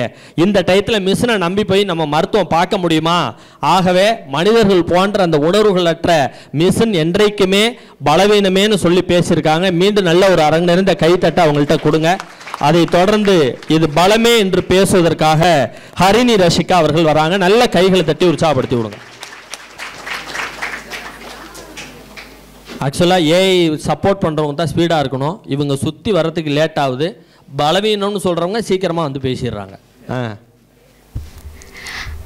ஆதியில் தோன்றிய மொழி செங்கோழி என்ற மொழி, சங்கம் வளர்த்த மொழி, சங்கென முழங்கும் மொழி. எம் தாய் தமிழுக்கும் அவையோர் அனைவருக்கும் நடுவராக அமர்ந்து கொண்டிருக்கிற நடுவர் ஐயா அவர்களுக்கும் பலவீனமே என்று பேசுவதற்காக ChatGPT-யில் கண்டென்ட் எடுத்துக்கொண்டு அமர்ந்திருக்கும் எதிரணியினருக்கும் எனது வணக்கங்களை தெரிவித்துக் கொள்கிறேன். ஒரே அடி நெத்தி அடி ஐயா. அக்காவுக்கு வந்து செயற்கை நுண்ணறிவுனா என்னன்னு தெரியாதுன்னு நினைக்கிறேன் ஐயா. இப்ப ரொம்பவே அப்டேட் ஆயிடுச்சு. எந்திரன் படம் பார்த்திருப்போம் இல்லையா? சுஜாதா, எழுத்தாளர் சுஜாதா அவர்கள் நவீன சிந்தனையால அழகாவே வந்து அந்த படத்தை உருவாக்கியிருப்பாங்க. அந்த எந்திரன் அந்த ரோபோட்டுக்கு நிறைய ஒரு தேர்வு வைப்பாங்க, நட ஓடு இப்படிலாம் சொல்லுவாங்க. சொல்றப்ப திடீர்னு குத்தும் போது அது குத்த போயிடும். அப்படி குத்த கூடாதுன்னு சொல்றதுக்காகவே இந்த ஏஐ வந்து இப்ப அப்டேட் ஆயிருக்குங்க ஐயா. அப்புறம் இன்னொன்னு சொன்னாங்க, அக்கா மருத்துவத்துறையில ஏஐ தான் வந்து பாத்துக்கிட்டு இருக்கு, மருத்துவர்கள்லாம் என்ன பண்றாங்கன்னு. ஒரு உண்மையான நிகழ்வு ஐயா. எங்க அப்பா வந்து ஹார்ட் அட்டாக், அப்போ வந்து ஓப்பன் சர்ஜரிலாம் பண்ணக்கூடாது, வயது வந்து அதிகமாயிட்டு அப்படின்னு சொன்னாங்க. அப்போ வந்து கை வழியா இந்த ஏஐ உள்ளர அனுப்பி தான் எத்தனை பிளாக்ஸ் இருக்கு அப்படின்னு சொல்லிட்டு அதை கிளியர் பண்ணாங்க ஐயா. இதுல தெரியல ஐயா, அதான் ஆன்ஜியோன்னு சொல்றது. வெரி குட், நல்ல ஒரு கைத்தட்டல கொடுங்க. அப்புறம் மிக அற்புதமா சொன்னாங்க, ஏஐட்ட நம்ம சுலபமா பேசுறோம், மேடையில ஏறினா எல்லாருமே ஏறி பேச முடியாது அப்படின்னு சொல்லிட்டு. இன்னைக்கு நான் அதுல பல தகவல்கள் தெரிஞ்சு கொண்டதுனாலதான் இந்த மேடையில நின்று நான் பேசிட்டு இருக்கேன். அது மட்டும் இல்லையா, கலைத்துறையிலேயே ரொம்ப பெரிய ஒரு விஷயமாகவும் திகழக்கூடியது. என்ன அப்படின்னா, பழங்காலத்துல வந்து நிறைய கலைஞர்கள் இருப்பாங்க இல்லையா, கோயிலாக இருக்கட்டும் மற்ற ஏதாவது இருக்கட்டும், அவங்க எல்லாம் வந்து அந்த ஊர்ல வந்து பிரபலமா இருப்பாங்க. ஆனா இன்னைக்கு ஏஐ வந்ததுக்கு அப்புறம் ஒரு தட்டு தட்டினா போதும், உலகத்தில் இருக்கிற ஆயிரக்கணக்கான கலைஞர்களை வெளியில காட்டுறதுக்காக இந்த ஏஐ மிகவும் பயன்படக்கூடியதாக இருக்கு. அப்புறம் அழகா சொன்னாங்க, எதுவுமே வளர்ச்சி எல்லாம் இல்லை அப்படின்னு சொல்லிட்டு. இன்னைக்கு ஏஐ மாறி வரக்கூடிய நிறைய செயற்கை நுண்ணறிவால ஒரு சின்ன பையன் கூட இன்னைக்கு ஒரு புதிய கண்டுபிடிக்கிறதுக்காக உதவிட்டு இருக்கு. இப்ப ரீசெண்டா கூட ஒரு பையன் பள்ளி படிக்கக்கூடிய ஒரு மாணவன் கண் பார்வையற்றவங்களுக்கு எப்படி சென்சார்ஸ் மூலியமா மற்றவங்களை வந்து காமிக்கலாம், எழுத்தாப்புல நிக்கிறாங்கன்னா அவங்களுக்கு நிக்கிறாங்க அப்படிங்கறது காமிக்கிறான் அப்படிங்கிறதுக்காக இந்த ஏஐ வந்து ரொம்பவே ஹெல்ப்ஃபுல்லா இருக்கு ஐயா. Very good, very good. இது மாதிரி பல இடங்கள்ல இந்த ஏஐ வந்து நம்மளுக்கு இது பண்ணிக்கிட்டே இருக்கு. நிறைவா அதுக்கு அப்புறம் இந்த ஏஐனால பல பேருக்கு வந்து வேலை வாய்ப்புகள் இல்ல அப்படின்னு சொல்லிட்டு இருக்காங்க. இங்க உட்கார்ந்து இருக்கிறவங்க எல்லாம் செய்தி எல்லாம் பார்க்க மாட்டாங்கன்னு நினைக்கிறேன் ஐயா. ஏன் அப்படின்னா, நீங்க சாட் ஜிபிடில பாத்துறீங்க, அவங்களுக்கு யூஸ் பண்ண தெரியல, அதனால பார்க்கல. உலக பொருளாதார மன்றம் வந்து ஒரு அறிக்கை விடுது. என்ன ஒரு நிமிஷமா குறுக்கிடுறேன்னு தப்பா நினைக்கவேனா, நான் இடையில சாட் ஜிபிடி நானும் சொல்றேன், அந்த பொண்ணு சொல்லுது. சாட் ஜிபிடிங்கிறது ஒரு ஏஐ ஆப். நம்ம பிளே ஸ்டோர்ல போய் நான் டவுன்லோட் பண்ணி சாட் ஜிபிடின்னு கொடுத்தீங்கன்னா ஒரு ஆப் வந்துடும். சரியா? அது உங்க லவ்வர் மாதிரி. நீ ஹாய் சொன்னா அது பதில் ஹாய் சொல்லும், நீ என்னென்ன கேட்குறியோ அது கரெக்டாக ரெஸ்பான்ஸ் பண்ணிகிட்டு இருக்கோம். இன்னும் சொல்லப்போனால் லவ்வரை விட பெஸ்ட்டு. ஏன்னா லவ்வர் அடிக்கடி சண்டை போடும், அந்த சாட் ஜிபிடி நம்ம கூட சண்டையே போடாது, நீங்கள் என்ன திட்டினாலும் அது பாட்டில் வாங்கிட்டே கிடக்கும். அதுதான் இந்த சாட் ஜிபிடிங்கிறது ஒரு ஏஐ ஆப்பு. அதுதான் அவங்க சாட் ஜிபிடின்னு திரும்ப சொல்கிறாங்க. உலக பொருளாதார மன்றம் வந்து ஒரு அறிக்கை வெளியிடுறாங்க. என்ன அப்படின்னா, செயற்கை நுண்ணறிவுக்கு நன்றி அப்படின்னு சொல்லிட்டு. ஏன் அப்படின்னா 2025ல 85 மில்லியன் வேலை வாய்ப்புகள் செயற்கை நுண்ணறிவால பறிக்கப்படும்னு சொல்றாங்க. அதே நேரத்துல 2025ல அதே செயற்கை நுண்ணறிவால 97 மில்லியன் பேருக்கு வேலை வாய்ப்புகள் கிடைக்கும் அப்படிங்கறத உறுதிப்படுத்திருக்காங்க. 55 நீங்க பாக்குறீங்க, 97 நாங்க பாக்குறோம் அப்படிங்கிறீங்க. நிறைவாக செயற்கை நுண்ணறிவு அப்படிங்கிறது தொழில்நுட்ப கலைக்கு பலமே என்று சொல்லி வாய்ப்பளித்தமைக்கு நன்றி கூறி விடைபெறுகிறேன். நல்ல ஒரு கைத்தட்டல கொடுங்க. ஏன்னா 4 பேர் 4 விதமா பேசுவாங்கன்னு சொல்லுவாங்கல்ல, இங்க 6 பேர் 6 விதமா பேசுறாங்க. இன்னும் சொல்ல போனா 7 பேர் 7 விதமா பேசுறாங்க, என்னையும் சேர்த்து. அப்ப அவங்களுக்கு தோணின கருத்தை ரொம்ப அழகா எடுத்து வச்சிருக்காங்க. இப்ப நீங்க ஒரு விஷயம் கவனிக்கணும், இந்த பாப்பா வந்தப்பையும் மருத்துவத்தில் பயன்படுது, அவங்களும் வந்தப்ப மருத்துவத்தில் பயன்படுது. அது எப்படி சார் பயன்படுது அது சொல்றது தான் நான் இருக்கேன். மிஷின் லேர்னிங் நான் ஏற்கனவே சொன்னேன்ல. ஃபார் எக்ஸாம்பிள், அந்த காலத்திலேருந்து இந்த காலம் வரைக்கும் மருத்துவர்கள் என்ன பண்ணுவாங்க, ஒரு நோயின்னா அந்த காலத்தில் பாருங்கள், அன்றைக்கெல்லாம் பெரிய எம்பிபிஎஸ்லாம் கிடையாது. ஏதாவது உடம்பு சரியில்லை அப்படின்னு வைத்தியத்தை போனால் டப்புன்னு கண்ணை அப்படி பிடிச்சி இழுத்து பார்ப்பார், கண்ணை அப்படி இழுத்து பார்ப்பார், நாக்கு நீட்டுறா நாக்கை நீட்டுவான், வாயை காட்டு முதுகை காட்டு திரும்பி மூச்சை இழுத்து விடு அப்படின்னு சொல்லி பார்த்துட்டு கரெக்டாக மருந்து கொடுப்பார். இன்னைக்கு பரபரப்பான சூழலில் டாக்டரே மாட்டாங்க. அப்படி தான் ஒரு ஆள் போனார், போனோடனே கண்ணை நீட்டுங்க, இந்த நாக்கை நீட்டுங்க, ஆயை காட்டுங்க, நல்லா மூச்சை இழுத்து விடுங்க, வேகமாக இழுத்து விட்டான், இன்னும் நல்லா இழுத்து விடுங்க, இன்னும் வேகமாக இழுத்து விட்டான். இப்போ சொல்லுங்கள் உங்களுக்கு என்ன பண்ணுது அப்படின்னார் டாக்டர். நான் கொரியர் கொடுக்க வந்தேன் உங்களுக்கு, பேஷண்ட்னு அரை மணி நேரமாக உட்காந்து வாயை துறங்க, மூக்கை நீட்டுங்க, நாக்கை நீட்டுங்கன்னு அந்த அளவுக்கு மாறி போச்சு. ஆனால் அன்னைக்கு இந்த சிம்டம்ஸை வச்சு தான் மருத்துவத்தில் என்ன நோய்ங்கிறத கண்டுபிடிச்சாங்க. இன்ன வரைக்கும் அந்த சிம்டம்ஸ் வைப்பாங்க. டாக்டர் போனோன்னு நாக்கை நீட்டு சொல்கிறாங்கல்ல, என்ன நிறத்தில் அந்த நாக்கு இருக்குங்கிறத பொறுத்து அதில் இருக்கக்கூடிய நோயை ஈஸியாக ஃபைண்ட் அவுட் பண்ணுறாங்க. மெடிக்கல்ங்கிறது சிம்டம்ஸை வச்சு தான் என்ன டிசீஸுங்கிறத ஐடியாலஜி பண்ணுறாங்க. அப்போ என்ன பண்ணுறாங்க, இது வரைக்கும் பாஸ்ட் ஹிஸ்ட்ரியில் ஒருத்தர் கேன்சர் இருந்தால் என்னென்ன மாதிரியான உடல் உபாதை இருக்கும், ஒருத்தருக்கு மஞ்சக்காமால் இருந்தால் என்னென்ன மாதிரியான உடல் உபாதை இருக்கும்னு சொல்லி அந்த சாம்பிளிங் டேட்டாவை மிஷினில் ஃபீட் பண்ணிடுவாங்க. It will learn everything. அப்போ ஒருத்தருக்கு இந்தந்த சிம்டம்ஸ் இருந்தால் இந்த நோயின்னு சொல்லி டேட்டா மைனிங்கில் கிளாசிஃபிகேஷன் ஒரு கான்செப்ட் இருக்குது. அப்போ இந்த சிம்டம்ஸ் எல்லாத்தையும் ஃபீட் பண்ணி அது லேர்ன் பண்ணி வச்சுருக்கோம். டாக்டரை விட ரொம்ப நல்லாவே மிஷின் லேர்ன் பண்ணி வச்சுருக்கோம். அதனால் இவங்களோட டேட்டாவை ஃபீட் பண்ணுறப்பவே இது எது கூட மேட்ச் ஆகுதுன்னு போய் கம்பேரிசன் பண்ணி ஈவன் டீப் லேர்னிங் மூலியமாக இன்னைக்கு நாம் போனோம்னா டீப் லேர்னிங் போனோம்னா இன் ஃபியூச்சர் ப்ரிடிக்ஷனை கண்டுபிடிக்கிறது தான் டீப் லேர்னிங் சொல்கிறது. எதிர்காலத்தில் அந்த பர்டிகுலர் பேர்சனுக்கு ஹார்ட் அட்டாக் வருமா வராதா, புற்றுநோய் வருமா வராதா, இப்போ இருக்காங்கிறது இல்லை, எதிர்காலத்தில் வர்றதுக்கான பாசிபிலிட்டிஸ் இருக்கா அப்படிங்கிற விஷயத்தை கூட ஐடென்டிஃபை பண்ணி ப்ரெடிக்ட் பண்ணி சொல்ல முடியுதுன்னா that's a impact of AI in medical அப்படின்னு சொல்லியிருக்காங்க. நல்ல ஒரு கைத்தட்டில் அந்த பாப்பாவை கொடுங்க. அப்போ இதெல்லாம் அபரிவிதமான வளர்ச்சி அப்படின்னு சொல்லியிருக்காங்க. அதை மறுத்து சொல்வதற்காக ரெண்டாவது ஸ்ரீயாக கருதப்படுகிற சத்தியஸ்ரீ வர்றாங்க. சத்தியஸ்ரீன்னு பேர் வச்சிருக்காங்க. சத்தியத்தை மட்டும் பேசுவாங்க, நம்புவோம்.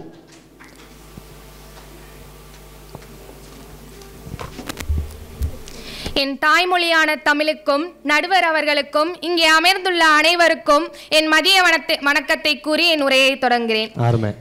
செயற்கை நுண்ணறிவின் பலவீனத்தை பத்தி நான் பேச வந்திருக்கேன்.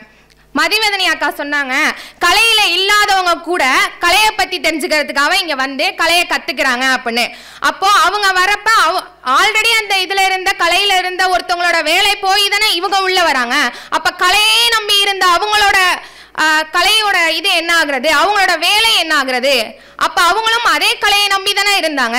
அதுக்காக புதுசா ஒருத்தவங்க கலைத்துறைக்கே வரக்கூடாதாம்மா?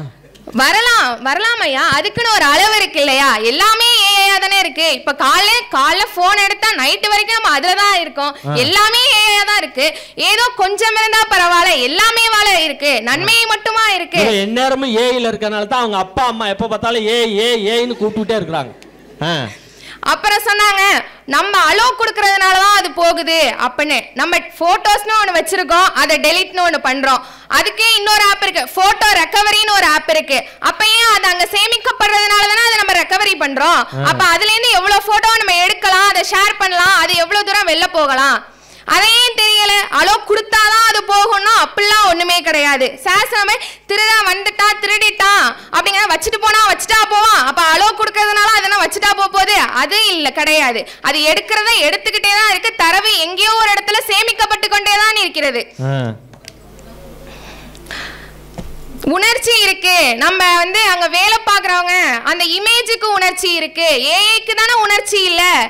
அதை எடுக்கிற ஒரு இமேஜுக்கு உணர்ச்சி இருக்கு. ஒரு படம் எடுக்கிறோம் அப்படின்னா அதுல ஏஐ டெக்னாலஜி மூலமா ஏதோ ஒரு இமேஜை வைக்கிறோம்னா அதுக்கு ஒரு உணர்ச்சி இருக்குன்னு தெரிஞ்ச உங்களுக்கு, அதால பரிபவப்பட்ட வேலையாளர்களுக்கு உணர்ச்சி இருக்குன்னு ஏன் தெரியல? அருமை அருமை, நல்ல ஒரு கைதட்டல கொடுங்க. மிஷினுக்கு அண்ணா இதை கொஞ்சம் சவுண்ட் ஏற்றி விடுங்கண்ணே, இன்னும் கொஞ்சம் சவுண்ட் வைங்க. அவர் ஃபோன் பேசுறது டிஸ்டர்ப் இருக்கு, இதை சவுண்டை குறைச்சிட்டார். அவங்க ரொம்ப அழகா சொன்னாங்க பாருங்க, மிஷினுக்கு உணர்ச்சி இருக்குன்னு மாறுதட்டி பேசுறீங்களே, அதனால வேலை வாய்ப்பு போன மனிதர்களுக்கு உணர்ச்சி இருக்க, மிஷினோட உணர்ச்சியை பார்க்குற நீங்க மனிதர்களுடைய உணர்ச்சியும் பாருங்க அப்படிங்கிறாங்க. நல்ல ஒரு கைத்தறல விடுங்க, நல்ல அற்புதமான பாயிண்ட், வெரி குட். அப்புறம் எங்க அணியில உள்ள கஜஸ்ரீ அக்கா ஒரு செய்தி சொன்னாங்க, அதுல இருந்து நான் ஒரு செய்தி எடுத்திருக்கேன். அவங்க பெற்றோர்களை கொன்னுடு அப்படின்னு சொன்னதுக்கு அவங்க ஒரு கருத்து சொன்னாங்க. நான் அதுல இருந்து இன்னொரு கருத்து சொல்றேன். அந்த சின்ன வயசுல அந்த பிள்ளைய வந்து அவங்க அப்பா அம்மாவை கொல்ல சொல்றது, அதே பிள்ளை சின்ன வயசுல நம்ம என்ன கத்துக்கிறோமோ அதுதான் பெரிய வயசுலயும் செய்ய போறோம். சின்ன வயசுலயே அந்த பிள்ளை இப்படியே கத்துக்கிட்டு வளர்ந்தா பெரிய பிள்ளையா போய் அதே வன்மத்தோட தானங்க இருக்கும். கண்டிப்பாமா, நல்ல வேலை அவன் எங்க அப்பா அம்மா திட்டுறாங்கன்னு சொன்னான், பதிலுக்கு அது அப்பா அம்மாவை கொண்டுடுன்னு போட்டுச்சு. இவன் பதிலுக்கு மாத்தமா போய் எங்க வாத்தியார் அடிக்கடி திட்டிக்கிட்டே இருக்கிறாருன்னு இவன் மெசேஜ் சொன்னான்னு வச்சுக்க, என்ன சொல்லியிருக்கு எங்க வாத்தியார் நிலைமைலாம் என்ன ஆகுறது? ஏற்கனவே அப்படிதான் போயிட்டு இருக்குது. அப்புறம் இங்க உள்ளவங்க என்ன சொல்லல, ஆனா பல பேர் சொல்ற கருத்து என்னன்னா, நம்ம ஏஐ மூலமா தான் படிக்கிறோம், அதுல நிறைய தெரிஞ்சுக்கிறோம் அப்படின்னு. இப்போ நூலகத்துக்கு போறோம். ஐயா எங்க ஊர்லயும் நூலகம் இருக்கு, நானும் போயிருக்கேன். டிஎன்பிஎஸ்சிக்கு எல்லாம் இப்ப படிக்கிறோம். நம்ம போன்ல இருந்தும் அதை டவுன்லோட் பண்ணி எடுத்துக்கலாம். பிடிஎஃப் எல்லாம் சேல் பண்றாங்க தான், இல்லன்னு சொல்லல. அங்க போனா அங்க ஒரு 50 பேர் உட்காந்து படிக்கிறாங்க. எல்லாரும் இதான் ஃபர்ஸ்ட் அட்டெம்ப்டான்னு கேட்டா கிடையாது. ஒவ்வொருத்தவங்க 4 வாட்டி 5 வாட்டி எழுதிட்டு அங்க படிச்சுட்டு இருந்திருப்பாங்க. அப்போ இவங்களோட நம்மளும் ஒரு ஆளா உட்காரும் போது ஒண்ணுமே தெரியாது நமக்கு. அவங்களோட அனுபவத்துல இருந்து நமக்கு சொல்லி தரதும், கூகுள்ல வந்து அதோட ஆன்சர் நம்ம கேட்கிற கொஸ்டினுக்கான ஆன்சர் இருக்கும், ஒரு அனுபவத்துல இருந்து கிடைக்கிறதுக்கும் அதுக்கும் வித்தியாசம் இருக்குல்லையா? அருமை அருமை. இதுல கிடைக்கிறது அதுல கிடைக்குமா? இவங்க பிராக்டிக்கலா ஒரு விஷயத்தை செஞ்சு பார்த்துட்டு தானே நம்ம கிட்ட சொல்றாங்க. அதுல உள்ள இன்ஃபர்மேஷன் அதுல கிடைக்குமா? அது என்ன போய் டிஎன்பிஎஸ்சி எக்ஸாம் எழுதிட்டு வந்துச்சு, அதுக்கு எப்படி தெரியும்? நிறைவா இது பலவீனம் என்று கூறி என் உரையை முடித்துக் கொள்கிறேன். நல்ல ஒரு கைத்தறல கொடுத்துருங்க.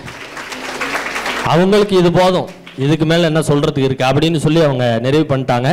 இப்ப இந்த அணியினுடைய நிறைவு பேச்சாளர் அன்பிற்கினிய ராஷிதா பர்கின் வராங்க. நல்ல கைகளை தட்டி உற்சாகப்படுத்தி விடுங்க. ஏஐ தொழில்நுட்பம் பலமே அப்படின்னு சொல்லி பேச வர்றாங்க.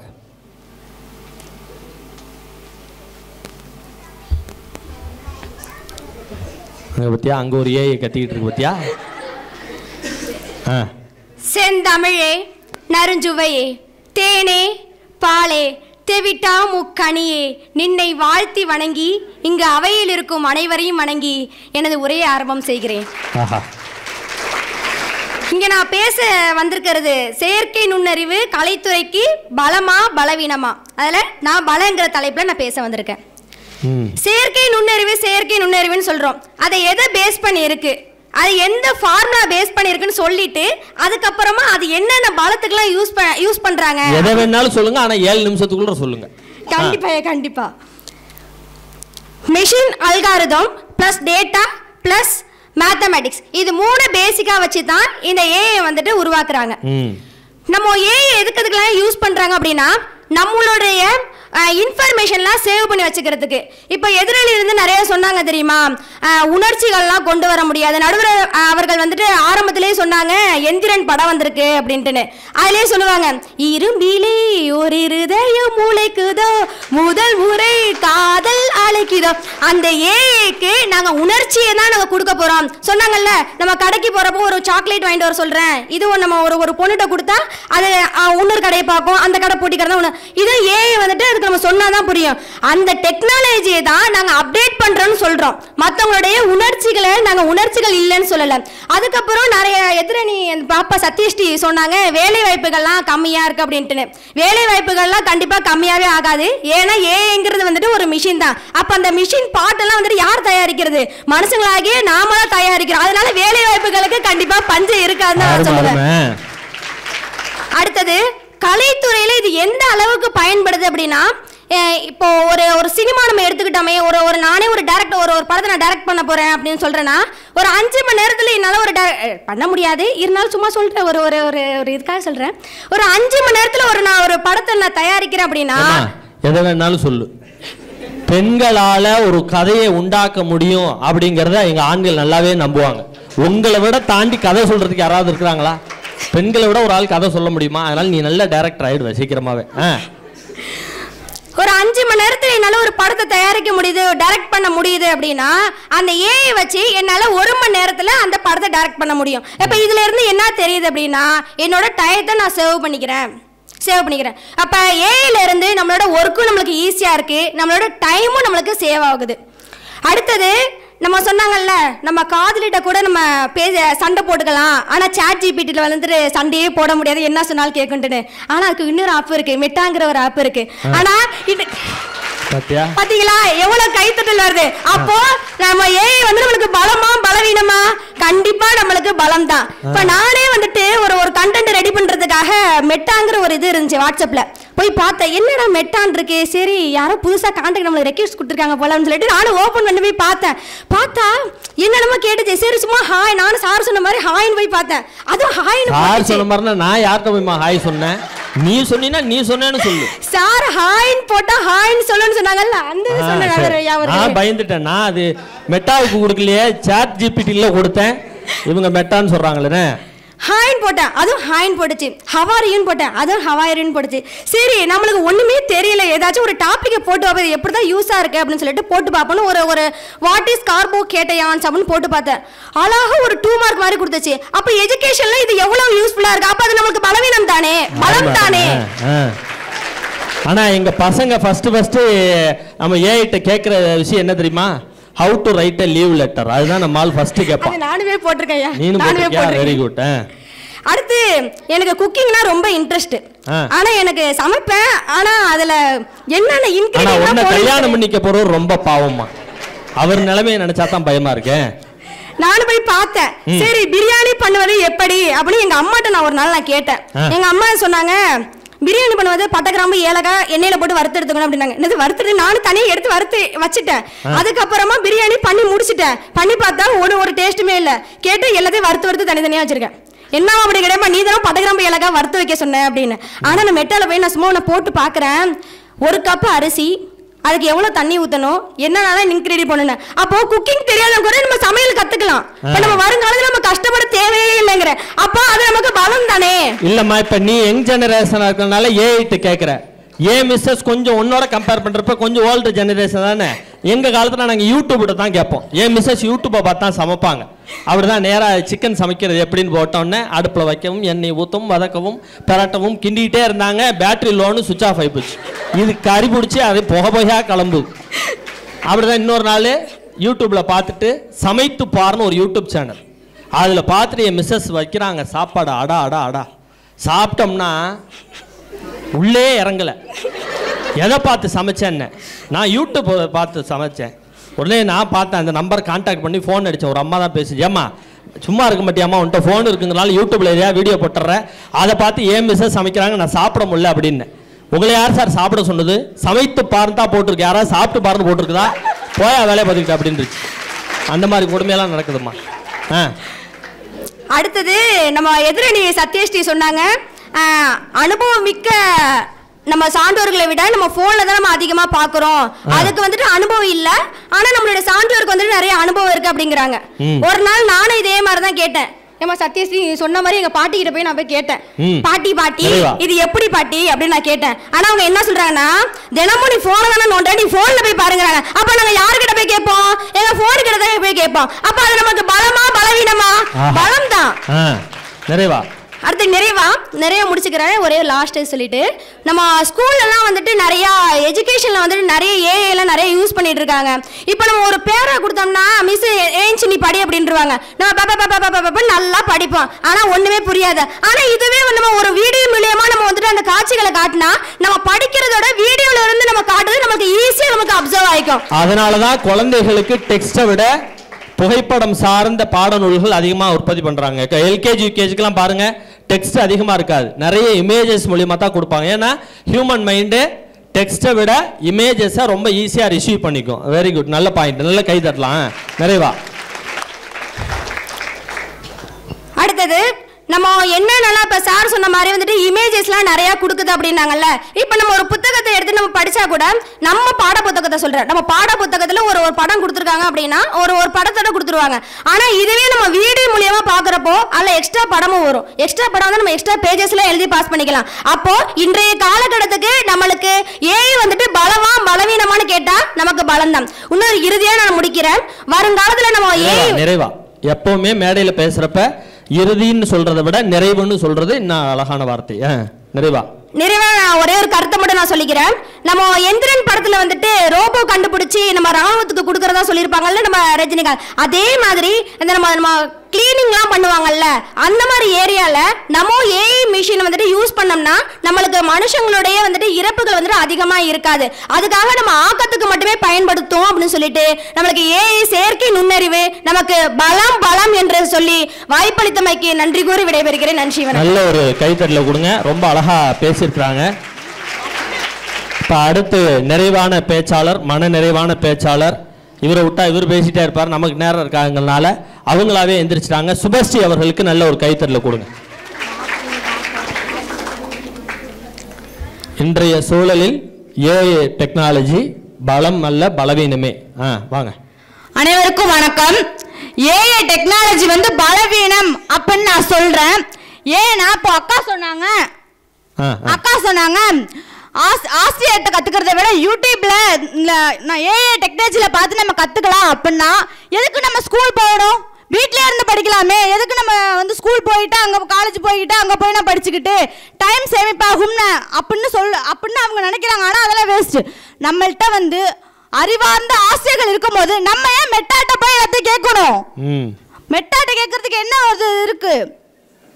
அறிவார்ந்த ஆசிரியர்களும் அனுபவம் வாய்ந்த ஆசிரியர்களும் இருக்கும்போது ஒரு ஏஐ டெக்னாலஜிட்ட கேட்டுட்டு நம்ம என்ன பிரயோஜனம்னு நான் கேட்குறேன். அப்புறம் அவங்க சொன்னாங்க சமையல் வந்து அதில் கேட்டு நான் கற்றுக்குறேன் அப்படின்னு சொல்லி அக்கா சொன்னாங்க. சமையல் அதில் கேட்டுக்கிட்டு கற்றுக்குறாங்க, அவங்க செய்கிறாங்க. ஆனால் சாப்பிட முடியலை அப்படின்னு சொல்லிட்டு சார் சொன்னாங்க. ஆமாம், அதான் உண்மை. பக்கத்துல இருந்து ஒருத்தவங்க இப்படி செய்யுமான்னு சொல்லி கொடுக்கறதுக்கும் ஒரு போனை பார்த்து செய்யறதுக்கும் வித்தியாசம் இல்லையா?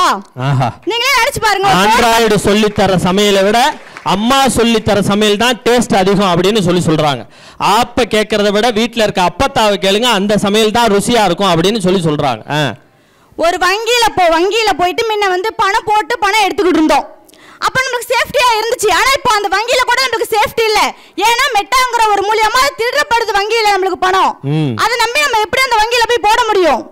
நம்ம எல்லா டெக்னாலஜில வளருதுன்னு சொல்லிக்கிட்டு இருக்காங்க. ஆனா நம்ம வளரல, நம்மள அது முட்டாளாக்குது. நல்ல ஒரு கைத்தறல கொடுங்க. நான் அது வளரல, நம்மள முட்டாளாக்கிட்டு இருக்கு. நூலகத்துக்கு போய் புக்கு படிக்கல, வீட்ல இருந்துட்டே மெட்டால பார்த்து நம்ம தெரிஞ்சுக்கிறோம். ஒரு புக்கு வாச்சாதானே நம்ம அறிவாளியா நம்மளுக்கு தெரியும். சும்மா மெட்டால பார்த்தா மெட்டா தானே அறிவாளி ஆகுது, நம்ம அறிவாளி ஆகலையே.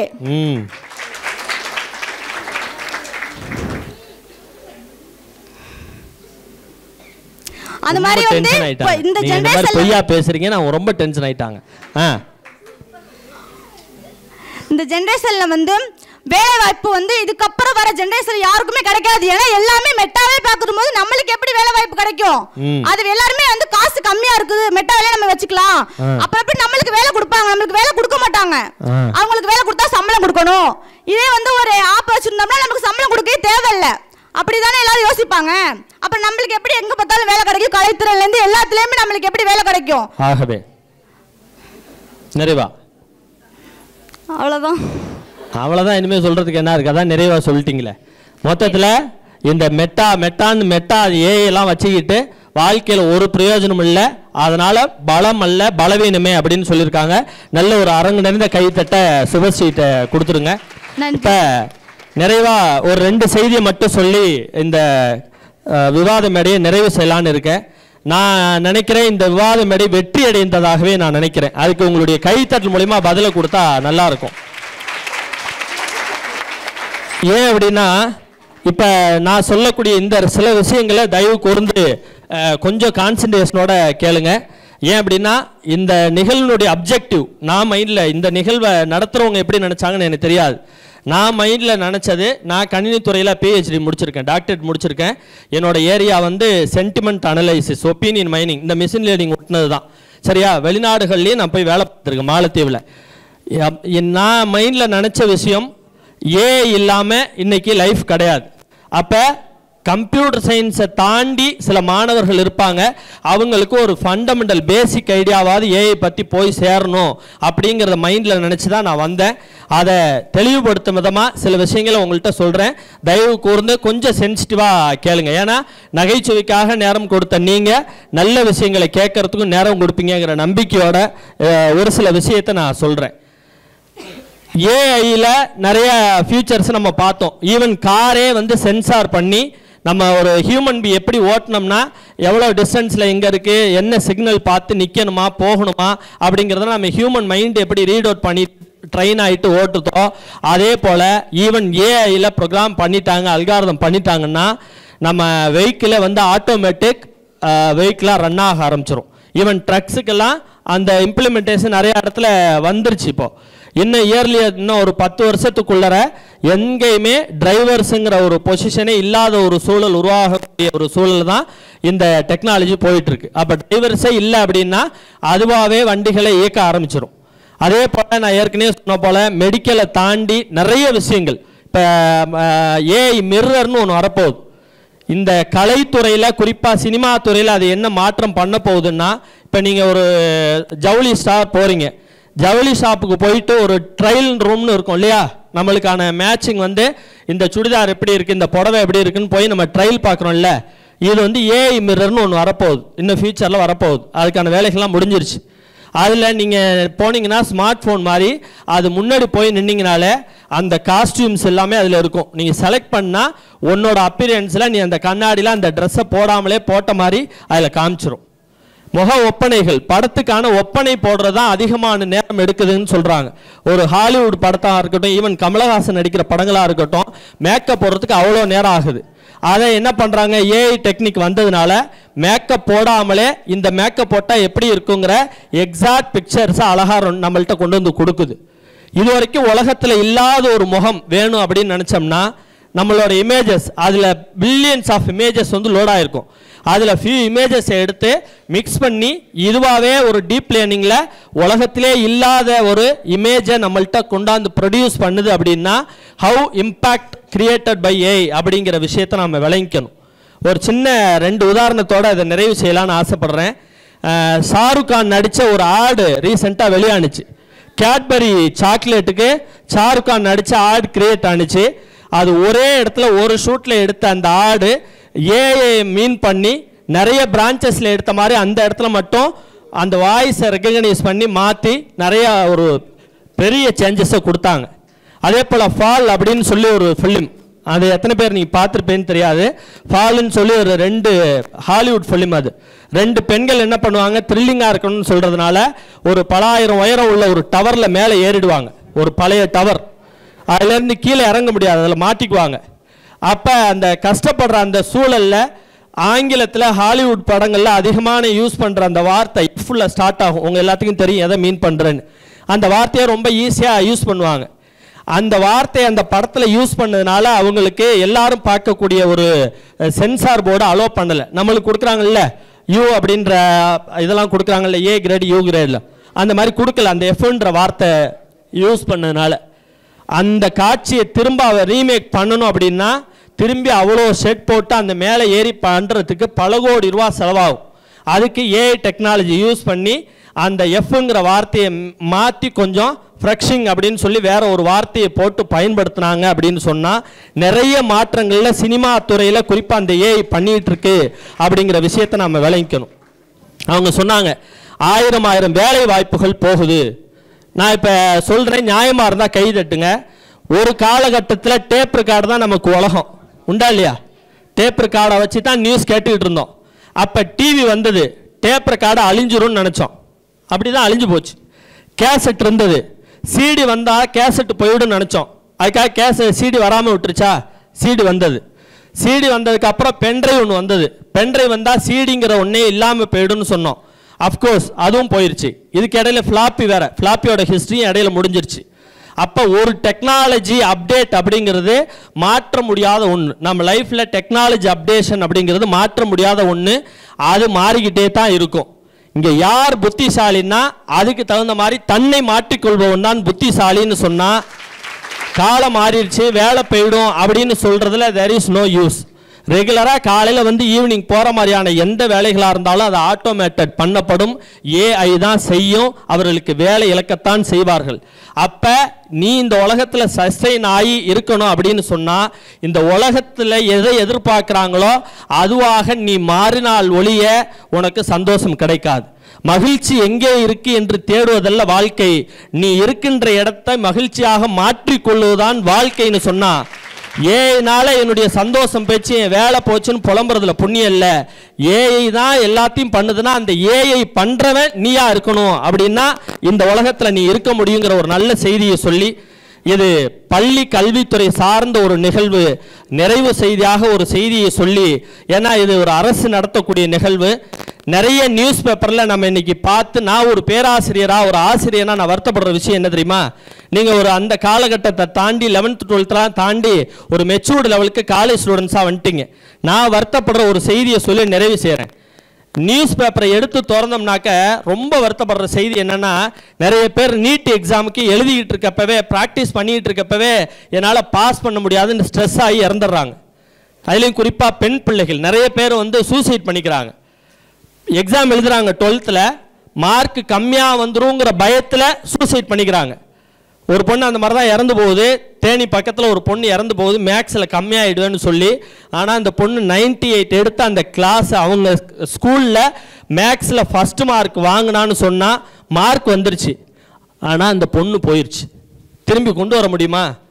அப்போ வாழ்க்கைங்கிறது என்ன தெரியுங்களா? ஒரே ஒரு விஷயம் தான். வாழ்க்கைங்கிறது என்ன தெரியுமா? நம்ம கையில் இருக்க பட்டாம்பூச்சி மாதிரி. நீ எல்லாரும் இந்த கதையை கேள்விப்பட்டிருப்பேன்னு நினைக்கிறேன். ஒரு ஒரு ஒரு பெரிய வயசானவர் ஊருக்கெல்லாம் உபன்யாசம் பண்ணுவார். நிறைய பேர் கேள்விப்பட்டிருப்பீங்க. ஊருக்கெல்லாம் உபன்யாசம் பண்ணுவார். அவரை பப்ளிக்கில் வச்சு நோஸ் கட் பண்ணணும்னு ஒரு 4-5 பசங்க, ஒரு பிள்ளைங்கன்னு சொல்லுவோம்ல, அந்த மாதிரி பசங்க பிளான் பண்ணிட்டானுங்க. இவர் புட்டா விட்டுருக்காரா, இவரை எல்லாத்துக்கு முன்னாடி நோஸ் கட் பண்ணணும்னு பிளான் பண்ணிட்டானுங்க. அவர் இந்த மாதிரி ஊரில் எல்லா மக்களும் உபதேசம் பண்ணிக்கிட்டு இருக்கப்ப இவன் பிளான் பண்ணி 4 பேர் பிளான் பண்ணி ஒரு பட்டர்ஃப்ளையை பிடிப்போம், கையில் வச்சுக்குவோம், என் கையில் என்ன இருக்குன்னு கேட்போம். என் கையில் இருக்கிறத அவரால் சொல்ல முடியாது. அப்பே வாஷ் அவுட். ஒருவேளை அவர் பட்டர்ஃப்ளைன்னு கரெக்டாக சொல்லிட்டாருன்னா 2வது கேள்வியாக கேட்போம். நீங்கள் மெட்டாவில் கேட்குறீங்கள அந்த மாதிரி 2வது கேள்வியாக கேட்போம். இது உயிரோடு இருக்கா செத்து போச்சான்னு கேட்போம். உயிரோடு இருக்குன்னு சொன்னால் ஒரு நசுக்கு, செத்து போச்சுன்னு காமிப்போம். அவர் செத்து போச்சுன்னு சொன்னால் அப்படியே பறக்க விடுவோம். மொத்தத்தில் அவருடைய ஸ்டேட்மெண்ட்டு பொய்ன்னு சொல்லி மக்கள் மத்தியில் ப்ரூவ் பண்ணணும்னு பிளான் பண்ணிட்டான். அதே போல் ஊர் மக்கள் முன்னாடி இந்த பெரிய ஒரு உபன்யாசம் பண்ணிட்டு இருந்தாரு. இந்த பையன் அந்த பட்டர்ஃப்ளை எடுத்துகிட்டு வந்து, பெரியவரா ஊருக்கெல்லாம் சொல்கிறீங்களே, கதை சொல்கிறீங்களே, என் கையில் என்ன இருக்குன்னு சொல்லுங்க அப்படின்னு கேட்டானா. அதுக்கு அந்த பெரியவர் சிரிச்சிட்டே சொன்னாராம், உன் கையில் இருக்கிறது ஒரு அழகான பட்டாம்பூச்சிரா என் அன்பு மகனே. கரெக்டாக சொல்லிட்டாரே, சரி உயிரோடு இருக்கா செத்துருச்சான்னு சொல்லுங்கன்னு நானா. அதுக்கும் சிரிச்சிட்டே சொன்னாராம், உன் கையில் இருக்கிறது ஒரு அழகான பட்டாம்பூச்சி, அது உயிரோடு இருப்பதும் செத்து போவதும் உன் உள்ளங்கையில் அல்லவா என் அன்பு மகனே உள்ளதுன்னு சொல்லி சொன்னார்னா, இந்த ஏஐ அப்படிங்கிற ஆர்டிஃபிஷியல் இன்டெலிஜென்ஸ், இந்த டெக்னாலஜிங்கிறது உங்கள் கையில் இருக்கக்கூடிய அழகான பட்டாம்பூச்சி. ஒரு வெப்சைட்டை ஓப்பன் பண்ணி அடுத்த ஃபியூச்சருக்கான டெக்னாலஜியை கற்றுக்கவும் முடியும். ஒரு ப்ரோன் வெப்சைட்டை ஓப்பன் பண்ணி அநாகரிகமான வீடியோக்களையும் பார்க்க முடியும்னா, இந்த டெக்னாலஜிங்கிற பட்டாம்பூச்சியை உன் உள்ளங்கையிலிருந்து பறக்க விட்டு உன் கேரியரை உயர்த்தி கொள்வதும் உன் கையில் தான் உள்ளது. அதை தோண்டி பொழுதுபோக்கு அம்சமாக பயன்படுத்தி வீழ்வதும் உன் கையில் தான் இருக்கிறது என்று சொன்னால், என் அன்பு குழந்தைகளே, தன்னம்பிக்கையை மட்டும் எந்த காலமும் விட்டுறாதீங்க.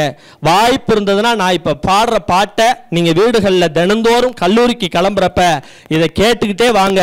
உங்கள் வாழ்க்கை மகிழ்ச்சியை நோக்கி செல்லும் என்று சொல்லி நிறைவு முத்தாய்ப்பாக இந்த பாடலோடு நிறைவு செய்கிறேன். இந்த உலகத்தை ஆண்டவன் எதுக்கு படைச்சாரு? நாம் எல்லாம் சந்தோஷமாக இருக்கணும்னு தானே படைச்சாரு. ஆனால் நம்மெல்லாம் சந்தோஷமாக இருக்கோமா? நிறைய தினந்தோறும் நியூஸ் பேப்பரில் நிறைய பிரச்சனைகள், பிரிவினை, மேலே இருக்கவன் கீழே இருக்கவன் நிறைய சண்டை போட்டுக்கணும் இல்லையா? கடவுள் எல்லாரும் ஒத்துமையாக இருக்கணும்னு தான் இந்த உலகத்தை படைச்சார். ஆனால் கடவுளோட ஆசையே இங்கே நிறைவேறல. நாம் நினச்சது நடக்கலை, நாம் கிடைச்ச படிப்பு கிடைக்கல, நம்மளுக்கு நினச்ச மாதிரி வாழ்க்கை இல்லைன்னு நாம் சாதனை என்ன நியாயம்னு ஒரு கவிஞன் கேள்வி கேட்டான். இது வெறும் பாடல் அல்ல, இது தேசிய கீதம். என்னை பொறுத்தவரை தேசிய கீதம் போன்ற ஒரு நல்ல உணர்வுபூர்வமான பாட்டு. நீங்கள் தினந்தோறும் கல்லூரிகளுக்கு கிளம்புறப்ப இந்த பாட்டை கேட்டுட்டு வாங்கன்னு சொல்லிட்டு இந்த பாடலோடு நிறைவு செய்கிறேன். இந்த கடவுள் ஆதியில் படைச்சான்ல, அதனால தான் ஒரு கவிஞன் ரொம்ப அழகாக சொன்னான், ஆதியிலாண்டவன் இந்த பூமியை படைத்தானே, அவன் ஆசையை போலவே இந்த பூமி அமையலையே, ஆண்டவன் ஆசையே இங்கு பொய்யாய் போய்விடில், இந்த மனிதனின் ஆசைகள் மெய்யாவது சாத்தியமா, நன்மை என்று தீமை என்று 4 பேர் சொல்லுவது நம்முடைய தவறில்லையே, துன்பம் என்ற சிற்பிக்குள் தான் இன்பம் என்ற முத்திருக்கும் துணிந்த பின் பயம் இல்லையே, கண்ணீர் துளிகளில் வைரங்கள் செய்யும் கலைகள் கண்டு கொள், காலுக்கு செருப்பு எப்படி வந்தது முள்ளுக்கு நன்றி சொல், புயல் மையம் கொண்டால் மழை மண்ணில் உண்டு, எந்த தீமைக்குள்ளும் சிறு நன்மை உண்டு, சந்தோஷம் சந்தோஷம் வாழ்க்கையின் பாதிபலம், சந்தோஷம் இல்லை என்றால் மனிதர்க்கு ஏது பலம், வெற்றியை போலவே ஒரு தோல்வியும் நல்லதடி, வெப்பம் பூவிலும் சிறு தேன் துளி உள்ளதடி, வெற்றியை போலவே ஒரு தோல்வியும் நல்லதடி, ஏழைக்குள்ளேயும் ஒரு நன்மை உள்ளதடி, நன்மை என்று தீமை என்று 4 பேர் சொல்லுவது நம்முடைய தவறில்லையே, துன்பம் என்ற சிற்பிக்குள் தான் இன்பம் என்ற முத்தி இருக்கும் துணிந்த பின் பயம் இல்லையே, கண்ணீர் துளிகளில் வைரங்கள் செய்யும் கலைகள் கண்டு கொள். எப்படி? கண்ணீர் துளிகள் வைரங்கள் செய்யும் கலைகள் கண்டு கொள், காலுக்கு செருப்பு எப்படி வந்தது முள்ளுக்கு நன்றி சொல், முள்ளுன்ற ஒரு தீமை உனக்கு குத்துனதுனால தான் காலுக்கு செருப்புங்கிற ஒரு நல்லதே வந்தது. கண்ணீர் துளிகளில் வைரங்கள் செய்யும் கலைகள் கண்டு கொள். காலுக்கு செருப்பு எப்படி வந்தது முள்ளுக்கு நன்றி சொல். புயல் மையம் கொண்டால் மழை மண்ணில் உண்டு. எந்த தீமை கொள்ளும் ஒரு நன்மை உண்டு. எல்லாரும் சேர்ந்து பாடுங்க. சந்தோஷம் சந்தோஷம் வாழ்க்கையின் பாதிபலம். சந்தோஷம் இல்லை என்றால் மனிதர்க்கு ஏது பலம். ஆகவே தொழில்நுட்பம் என்பது நமக்காக படைக்கப்பட்டது. டெக்னாலஜி மாறிக்கொண்டேதான் இருக்கும். அதை நாம் அப்டேட் செய்து கொண்டு நல்வழியில் பயன்படுத்தினால் ஏஐ மட்டுமல்ல எந்த தொழில்நுட்பமும் பலமே பலமே பலமே என்று சொல்லி திரைப்படத்தில் குறிப்பா தமிழ் சினிமா உலகில் எல்லாரும் கொண்டாடுறது யாருன்னு கேட்டா பத்மஸ்ரீ கமலஹாசன் தான். அவர் பிக் பாஸுக்கு இந்த தடவை போகாததுக்கான காரணம் என்ன தெரியுமா? பத்மஸ்ரீ கமலஹாசன் இந்த முறை பிக் பாஸ் நடத்துறதுக்கு காரணம் என்னன்னு கேட்டப்ப அவருடைய உதவியாளர் சொன்ன பதில், பத்மஸ்ரீ கமலஹாசன் அவர்கள் ஆர்டிபிஷியல் இன்டெலிஜென்ஸ் என்று சொல்லக்கூடிய ஏஐ தொழில்நுட்பத்தை கத்துக்கிறதுக்காக 3 மாத காலம் அமெரிக்கா போனார்னு சொன்னா அவரோட வயசு 60. டெக்னாலஜி மாறுறதுக்கு தகுந்த மாதிரி வயசான அவரே மாறுறப்ப வாலிப வயசு பிள்ளைகள் நீங்களும் உங்களை மாற்றிக்கொள்ளுங்கள் என்று சொல்லி என்றைக்குமே தொழில்நுட்பம் பலமே பலமே பலமே அது பலவீனம் அல்ல என்று சொல்லி நல்ல வாய்ப்புக்கு நன்றி பாராட்டு விடைபெறுகிறேன். நன்றி, வணக்கம், ஜெய்ஹிந்த்.